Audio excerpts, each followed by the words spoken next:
Of course BJP versus BJP ಎನ್ನುವಂತೆಯೇ ಆಗಿದೆ ರಾಜ್ಯ ಬಿಜೆಪಿಯ ಸದ್ಯದ ಸ್ಥಿತಿ. ರಾಜ್ಯ ಬಿಜೆಪಿಯಲ್ಲಿ ಅಸಲಿಗೆ ಎಲ್ಲವೂ ಸರಿ ಇಲ್ಲ ಅನ್ನೋದು ಸುಸ್ಪಷ್ಟವೇ. ಇದರ ನಡುವೆ ಬಸನಗೌಡ ಪಾಟೀಲ್ ಯತ್ನಾಳ್ಗೆ ಒಂದು ನೋಟಿಸ್ ಕೂಡ ಬಂದಿದೆ. ನೋಟಿಸ್ಗೆ ಸಂಬಂಧಪಟ್ಟಂತೆ ಪ್ರತಿಕ್ರಿಯೆಯನ್ನು ಕೊಟ್ಟಿರುವಂತಹ ಯತ್ನಾಳ್ ಯಾಕೆ ಅಡ್ಜಸ್ಟ್ಮೆಂಟ್ ಪಾಲಿಟಿಕ್ಸ್ ಮಾತಾಡ್ತಾರಲ್ಲ, ಇದ್ರ ಬಗ್ಗೆ ನಾನು ಧ್ವನಿ ಎತ್ತಬಾರ್ದಾ? ರಾಜ್ಯದಲ್ಲಿ ಭ್ರಷ್ಟಾಚಾರ ಆಗ್ತಾ ಇದೆ, ಇದರ ಬಗ್ಗೆ ನಾನು ಧ್ವನಿ ಎತ್ತಬಾರ್ದ? ವಕ್ಫ್ ಕುರಿತಂತೆ ನಾನು ಹೋರಾಟ ಮಾಡಬಾರ್ದ? ನಮ್ಮ ಪಕ್ಷ ಅಂದ ಸಂದರ್ಭದಲ್ಲಿ ಇಲ್ಲಿ ಕುಟುಂಬ ರಾಜಕಾರಣ ಇದೆ, ಅದನ್ನು ನಾನು ಖಂಡಿಸಬಾರ್ದ ಅಂತ ಪ್ರಶ್ನೆ ಎತ್ತುತ್ತಲೇ ನನಗೆ ಬಂದಿರುವಂಥ ಈ ನೋಟಿಸ್ಗೆ ಸರಿಯಾದ ರೀತಿಯಲ್ಲೇ ಉತ್ತರ ಕೊಡ್ತೀನಿ ಅಂತ ಹೇಳಿದ್ದಾರೆ. ನನಗೆ 3 ನೋಟಿಸ್ ಬಂದಿದೆ, 2ಕ್ಕಾಗಲೇ ಉತ್ತರ ಕೊಟ್ಟಿದ್ದೀನಿ. ಈಗ 3ನೇ ನೋಟಿಸ್ ಬಗ್ಗೆ ನಂಗೆ ಯಾಕೋ ಅನುಮಾನ ಬರ್ತಾ ಇದೆ. ಇದೇನೋ ಡ್ಯೂಪ್ಲಿಕೇಟ್ ಅನ್ನುವಂಥ ಶಬ್ದ ಪ್ರಯೋಗವನ್ನು ಮಾಡಿದ್ದಾರೆ. ಯತ್ನಾಳ್ ಈ ಶಬ್ದ ಪ್ರಯೋಗವನ್ನು ಹಾಗಾದರೆ ಯಾವ ಕಾರಣಕ್ಕೆ ಮಾಡಿದ್ರು? ಅಸಲಿಗೆ ನೋಟಿಸ್ ದೆಹಲಿ ಬಿಜೆಪಿ ಹೈಕಮಾಂಡ್ನಿಂದ ಬಂದಿದೆಯಾ ಇಲ್ವಾ? ಇನ್ನು ವಿಜೇಂದ್ರ ಈ ನೋಟಿಸ್ಗೆ ಸಂಬಂಧಪಟ್ಟಂತೆ ಯಾವ ರೀತಿ ಪ್ರತಿಕ್ರಿಯೆಯನ್ನು ಕೊಟ್ಟಿದ್ದಾರೆ? ಆಂತರಿಕವಾಗಿ ಉಂಟಾಗಿರುವಂಥ ಈ ಅಸಮಾಧಾನ ಡಿಸೆಂಬರ್ ಅಂತ್ಯದ ಒಳಗೆ ಬಿಜೆಪಿಯಲ್ಲಿ ಶಮನ ಆಗತ್ತಾ? ಎಲ್ಲದರ ಬಗ್ಗೆ ಕೂಲಂಕುಷವಾಗಿ ಚರ್ಚೆ ಮಾಡೋಣ. ನಾನು ದಿವ್ಯಶ್ರೀ.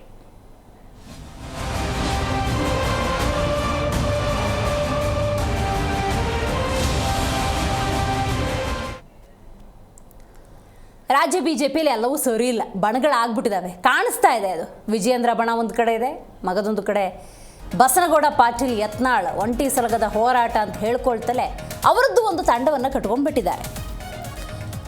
ಆದರೆ ಈ ದೊಡ್ಡ ದೊಡ್ಡ ನಾಯಕರ ಕಚ್ಚಾಟದಲ್ಲಿ ಕಮಲ ಅಂತ ಒಂದಿದೆ ನೋಡಿ, ಅದಕ್ಕೆ ಕೆಸರಂತೂ ಮೆತ್ಕೊಂಡಿರೋದು ಸತ್ಯ. ಯತ್ನಾಳ್ಗೆ ನೋಟಿಸನ್ನು ನೀಡಿದೆ ದೆಹಲಿ ಹೈಕಮಾಂಡ್. ವಿಜೇಂದ್ರ ವಿರುದ್ಧ ಲಿಂಬಾವಳಿ ಜಾರಕಿಹೊಳಿ ಕಿಡಿಕಾರಿದ್ದಾರೆ. ಏನಂತ? ರಾಜ್ಯಾಧ್ಯಕ್ಷರು ಬದಲಾಗಬೇಕು ಅಂತ ನೇರವಾಗಿ ಹೇಳಿದ್ದಾರೆ. ಇನ್ನು ಅರವಿಂದ್ ಲಿಂಬಾವಳಿಗೆ ಬಂಡಾಯ ನಾಯಕನ ಸ್ಥಾನ ಅಂತ ಕೂಡ ಹೇಳಲಾಗ್ತಾ ಇದೆ. ಅಫ್ಕೋರ್ಸ್ ಈಗ ಯತ್ನಾಳ್ ಅವರು ಓಪನ್ ಆಗಿ ಸ್ಟೇಟ್ಮೆಂಟ್ ಕೊಟ್ಟರು ಕೂಡ ಅವ್ರದ್ದೊಂದು ಬಣಕ ನಾಯಕ ಯಾರು ಅಂತ ಅನ್ನೋದಾದರೆ ಅದು ಅರವಿಂದ್ ಲಿಂಬಾವಳಿ. ಅದ್ರ ಬಗ್ಗೆ ಒಂದು ಡಿಸ್ಕಷನ್ ಮಾಡಿ ನೀವು ನಮ್ಮ ನಾಯಕರಾಗಿ ನಿಮ್ಮ ಮುಂದಾಳತ್ವದಲ್ಲಿ ಮುಂದೆ ಹೋಗ್ತೀವಿ ಅನ್ನುವಂಥ ವಿಚಾರ ಕೂಡ ಚರ್ಚೆಯಾಗಿತ್ತು. ಇದು ಹಳೆ ವಿಚಾರ. ಇನ್ನು ಡೆಲ್ಲಿಗೆ ತೆರಳಿ ಯತ್ನಾಳ್ ವಿರುದ್ಧ ದೂರನ್ನು ನೀಡಿದ್ದಾರೆ ವಿಜಯೇಂದ್ರ. ಸೊ ಹಾಗಾಗಿ ಈಗ ನೋಟಿಸ್ಗೆ ಪ್ರತಿಕ್ರಿಯೆ ಒಂದು ಭಾಗ ಆದರೆ ಯಾವ ರೀತಿಯ ಪ್ರತಿಕ್ರಿಯೆ ಅನ್ನೋದು ಮತ್ತೊಂದು ಭಾಗ. ಕ್ರಮಕ್ಕೇನಾದರೂ ಮುಂದಾಗ್ತಾರಾ ಹೈಕಮಾಂಡ್, ಇದು ಮಗದೊಂದು ವಿಚಾರ. ಸೊ ಆಂತರಿಕವಾಗಿರುವಂತಹ ಈ ಕಲಹವೋ, ಶೀತಲ ಸಮರವೋ, ಅಸಮಾಧಾನವೋ, ಭಿನ್ನಮತವೋ ಅದು ಹೊಂದಾಣಿಕೆ ಮೂಲಕ ಅಂತ್ಯವಾಗುತ್ತೋ ಅಥವಾ ಛಿದ್ರವಾಗುತ್ತೋ, ಅದಕ್ಕೆ ಹೈಕಮಾಂಡ್ ಯಾವ ನಿರ್ಧಾರವನ್ನು ತೆಗೆದುಕೊಳ್ಳುತ್ತೆ ಅನ್ನೋದ್ರ ಮೇಲೆ ಅವಲಂಬನೆಯಾಗಿದೆ. ರೈಟ್. ಇದಕ್ಕೆ ಸಂಬಂಧಪಟ್ಟಂತೆ ಅಂದರೆ ಡೆಲ್ಲಿ ಹೈಕಮಾಂಡ್, ಬಿಜೆಪಿ ಹೈಕಮಾಂಡಿಂದ ನೋಟಿಸ್ ಬಂತಲ್ಲ, ಅದಕ್ಕೆ ಬಸನಗೌಡ ಪಾಟೀಲ್ ಯತ್ನಾಳ್ ಪ್ರತಿಕ್ರಿಯೆಯನ್ನು ಕೊಟ್ಟಿದ್ದಾರೆ. BV ವಿಜೇಂದ್ರ ಕೂಡ ಇದೇ ಪ್ರಕರಣಕ್ಕೆ ಸಂಬಂಧಪಟ್ಟಂತೆ ಮಾತಾಡಿದ್ದಾರೆ. ಬನ್ನಿ ಕೇಳೋಣ. ನೋಟಿಸು ಅಧಿಕೃತವಾಗಿ ನಾನು ಬಂದಿಲ್ಲ, ಅದಕ್ಕೆ ಸರಿಯಾದ ಉತ್ತರ ಕೊಡ್ತೀನಿ. ನನಗೆ ಇಲ್ಲಿವರೆಗೆ 3 ಸಲ ನೋಟಿಸ್ ಕೊಟ್ಟಿದ್ದಾರೆ. 2 ಸಲ ಉತ್ತರ ಕೊಟ್ಟೆ. 3ನೇ ಸಲ ಆ ನೋಟಿಸೇ ಡೂಪ್ಲಿಕೇಟ್ ಐತೆ ಅಂತ ಅನಿಸ್ತು. ಅವಾಗ ನಾವು ಉತ್ತರನೇ ಕೊಡ್ಲಿಲ್ಲ. ಅವಾಗೂ 10 ದಿವಸದ ಕಾಲಾವಧಿ ಕೊಟ್ಟಿದ್ರು. ನಾವು ಉತ್ತರನೇ ಕೊಡ್ಲಿಲ್ಲ. ನನಗೆ ಗೊತ್ತಾಯ್ತು ಇದು ವಿಜೇಂದ್ರ ಮಾಡಿಸಿದ್ದಿರ್ಬೋದು. ಈಗ ಪಕ್ಷ ನಿರ್ಣಯ ಮಾಡಬೇಕಾಗಿತ್ತು. ವಂಶವಾದ, ಭ್ರಷ್ಟಾಚಾರ, ಅಡ್ಜಸ್ಟ್ಮೆಂಟ್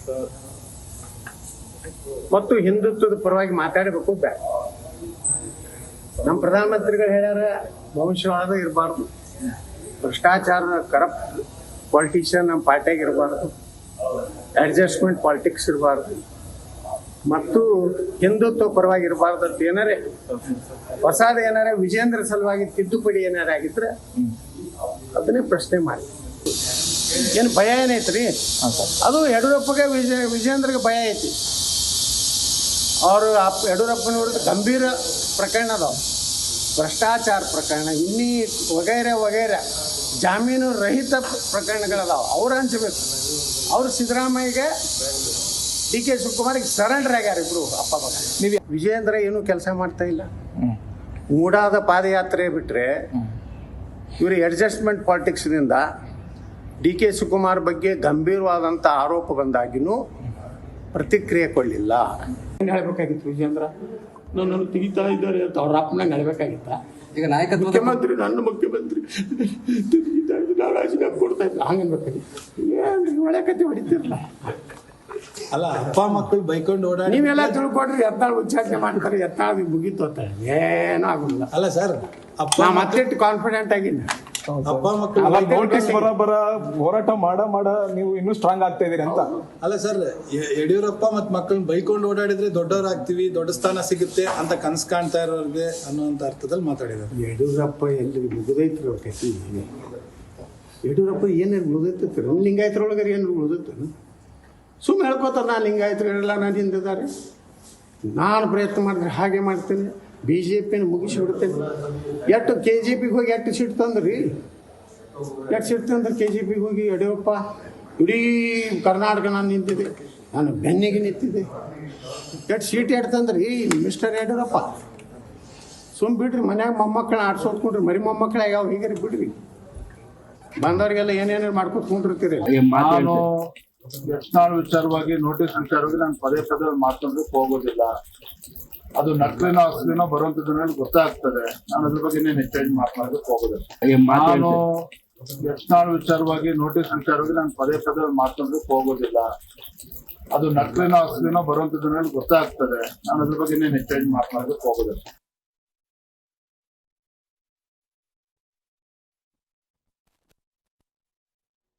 ಅಸಮಾಧಾನ ಬಹಳ ದೊಡ್ಡ ಮಟ್ಟದಲ್ಲಿ ಸ್ಫೋಟವಾಗಿದೆ. ಈಗ ಯಡಿಯೂರಪ್ಪ ಮತ್ತು ಕುಟುಂಬದ ಕುರಿತಂತೆ ಆಗಾಗ ಮಾತಾಡ್ತಿರುವಂತಹ ಯತ್ನಾಳ್ ಅವರು ಪಕ್ಷದಿಂದ ಹಾಗಾದರೆ ಉಚ್ಚಾಟಿತರಾಗ್ತಾರ, ಯತ್ನಾಳ್ ಅವರ ಮೇಲೆ ಕ್ರಮ ಅಷ್ಟು ಸುಲಭನ, ಹೀಗೊಂದಷ್ಟು ಸಹಜ ಪ್ರಶ್ನೆಗಳು ಇದ್ದೇ ಇರ್ತವೆ. ಯಾಕಂದರೆ ಈಗ ಒಂದು ಪಕ್ಷ ಅಂದಾಗ ಪಕ್ಷದಲ್ಲಿ ಆಗು ಹೋಗುಗಳು ಏನಾಗುತ್ತೆ ಅದನ್ನು ಪ್ರಬಲವಾಗಿ ವಿರೋಧಿಸುವ ಅದೇ ಪಕ್ಷದ ವಿರೋಧ ಪಕ್ಷದ ನಾಯಕನ ರೀತಿಯಲ್ಲಿ ಯತ್ನಾಳ್ ಅವರು ಕಾಣಿಸೋದ್ರಿಂದಾಗಿ ಪಕ್ಷ ಅಂದಾಗ ಒಂದು ನಿಯಮಗಳು ಅಂತ ಇರ್ತವೆ, ರಾಜ್ಯಾಧ್ಯಕ್ಷರು ಅಂತ ಇರ್ತಾರೆ, ಅವರು ಅದನ್ನೆಲ್ಲ ಏನೇನು ನಿಯಮಗಳಿದ್ರೆ ಅದನ್ನು ಹೇಳ್ತಾರೆ, ಅದನ್ನ ಪಾಲನೆ ಅನ್ನೋದು ಮಾಡಬೇಕಾಗತ್ತೆ. ಇವರು ಪ್ರವಾಹದ ವಿರುದ್ಧ ಈಜ್ತಾರೆ ಅನ್ನೋದಾದರೆ ಯತ್ನಾಳ್ ಅವರು ಅವ್ರ ಮೇಲೆ ಕ್ರಮ ಆಗುತ್ತಾ ಇಲ್ವಾ, ಅಥವಾ ಯಾರ್ದೋ ಕುಮ್ಮಕ್ಕಿಲ್ಲದೆ ಇಷ್ಟು ಓಪನ್ ಆಗಿ ಯತ್ನಾಳ್ ಅವರು ಸ್ಟೇಟ್ಮೆಂಟ್ ಕೊಡ್ತಾರೆ, ಹೀಗೆ ಸಹಜ ಅನುಮಾನಗಳು ಖಂಡಿತವಾಗ್ಲೂ ಇದ್ದೇ ಇರುತ್ತೆ. ಹಾಗಾಗಿ ಹೈಕಮಾಂಡ್ ಯಾವ ನಿರ್ಧಾರಕ್ಕೆ ಬರುತ್ತೆ ಅನ್ನೋದನ್ನು ಕಾದು ನೋಡಬೇಕಾಗುತ್ತೆ. ರೈಟ್, ಈ ಬಗ್ಗೆ ಮಾತಾಡಲಿಕ್ಕೆ ಮೊದಲನೇದಾಗಿ ಕಾಂಗ್ರೆಸ್ ವಕ್ತಾರ ಆಗಿರುವಂಥ ಕುಮಾರ್ ಅವರು ಜಾಯ್ನ್ ಆಗಿದ್ದಾರೆ. ನಮಸ್ಕಾರ. ನಮಸ್ಕಾರ. ಇನ್ನು ರಾಜಕೀಯ ವಿಶ್ಲೇಷಕರಾಗಿರುವಂಥ ಚಂಬಿ ಪುರಾಣಿಕ್ ಅವರು ಝೂಮ್ನಿಂದ ಕನೆಕ್ಟ್ ಆಗ್ತಿದ್ದಾರೆ. ಸರ್ ನಮಸ್ಕಾರ. ನಮಸ್ಕಾರ. Right sir. ಇನ್ನು JDS ವಕ್ತಾರಿಯಾಗಿರುವಂಥ ಪದ್ಮಾವತಿಯವರು ಝೂಮ್ನಿಂದ ಕನೆಕ್ಟ್ ಆಗಿದ್ದಾರೆ. ನಮಸ್ಕಾರ ಪದ್ಮಾವತಿಯವರೇ. ನಮಸ್ತೆ ಮೇಡಮ್. ರೈಟ್, ಮಾತಾಡ್ತೀನಿ ನಿಮ್ಮ ಜೊತೆ, ಹಾಗೆ ಸಂಪರ್ಕದಲ್ಲಿರಿ ಪದ್ಮಾವತಿಯವರೇ. ಓಕೆ ಓಕೆ ಕುಮಾರ್ ಅವರೇ, ಬಹಳ ಮುಖ್ಯವಾಗಿ ಯತ್ನಾಳ್ ಅವರು ಆರೋಪ ಮಾಡುವ ಹಲವು ವಿಚಾರಗಳಲ್ಲಿ ಕೆದುಕೋ ವಿಚಾರಗಳು ಯಾವುದು ಅಂದರೆ ಕಾಡ್ತವೆ ಕೆಲವೊಂದು. ಒಂದು DK ಶಿವಕುಮಾರ್ ಅವರ ಅಣತಿಯಂತೆ ಒಂದು ಅಡ್ಜಸ್ಟ್ಮೆಂಟ್ ಪಾಲಿಟಿಕ್ಸ್ ಬಗ್ಗೆ ಯತ್ನಾಳ್ ಅವರು ಉಲ್ಲೇಖ ಮಾಡ್ತಾರೆ. ಆಶ್ಚರ್ಯ ಆಗುತ್ತೆ, ಪಕ್ಷಗಳು ಬೇರೆ ಬೇರೆ, ಅಡ್ಜಸ್ಟ್ಮೆಂಟ್ ಇದೆಯಾ ಹಾಗಾದರೆ ಈಗಲೂ ಇದೆಯಾ ಅನ್ನುವಂಥದ್ದು. ಎರಡನೇದು ಆ ಡೂಪ್ಲಿಕೇಟ್ ಅನ್ನೋ ಶಬ್ದ ಪ್ರಯೋಗ ಮಾಡಿದ್ರು. 3 ಸಲ ನೋಟಿಸ್ ಬಂದಿದೆ, 2 ಸಲ ಉತ್ತರ ಕೊಟ್ಟಿದ್ದೀನಿ, 3ನೇ ಸಲದ ಯಾಕೋ ಡೌಟು ಅಂತ ಹೇಳ್ತಾರೆ. ಏನಿದ್ರ ಅರ್ಥ, ನೀವು ಹೆಂಗೆ ಅರ್ಥೈಸ್ಕೊಳ್ತೀರಿ ರೈಟ್ ನಾವು ಯತ್ನಾಳ್ ಅವರ ಭಾವನೆಗಳನ್ನು? ಇದು ಭಾರತ ದೇಶದ ದೇಶಭಕ್ತ ಪಕ್ಷ, 56 ಇಂಚ್ ಎದೆ ಪಕ್ಷ, ಶಿಸ್ತಿನ ಪಕ್ಷ, ಸ್ವಯಂ ಸೇವಕ ಸಂಘದಿಂದ ಉದ್ಭವ ಆಗಿರುವಂಥ ಉದ್ಭವಿತ BJP ಪಕ್ಷ. ಅದರ ಬೆನ್ನ ಹಿಂದೆ ಕೇಶವ ಕೃಪ, ನಾಗಪುರ ಇದೆ. ಒಂದು ಸಣ್ಣ ಎಡವಟ್ಟಾದರೂ ದೇಶಭಕ್ತ ಪಕ್ಷದಲ್ಲಿ ಏನಾದರೂ ಈ ಥರದ್ದು ವಿಚಲಿತ ಚಟುವಟಿಕೆಗಳನ್ನು ನಡೆದರೆ ನಿಯಂತ್ರಣ ಮಾಡೋದಕ್ಕೆ, ನಿಯಂತ್ರಿಸೋದಕ್ಕೆ ಮೂಲ ನಮ್ಮ ಸಂಘ ಇದೆ, ಅದು ನೋಡ್ಕೊಳ್ಳುತ್ತೆ. ನಾವು ಜನರ ಪರ, ಜನರಿಗಾಗೇ ಇರೋದು, ದೇಶ ರಕ್ಷಕರು, ಧರ್ಮ ರಕ್ಷಕರು, ಜಾತಿ ರಕ್ಷಕರು, ಕೊನೆಗೆ ಯಾವ ರಕ್ಷಕರ. ಈಗ ನೆನ್ನೆ ಒಂದು ಸಮಾವೇಶದಲ್ಲಿ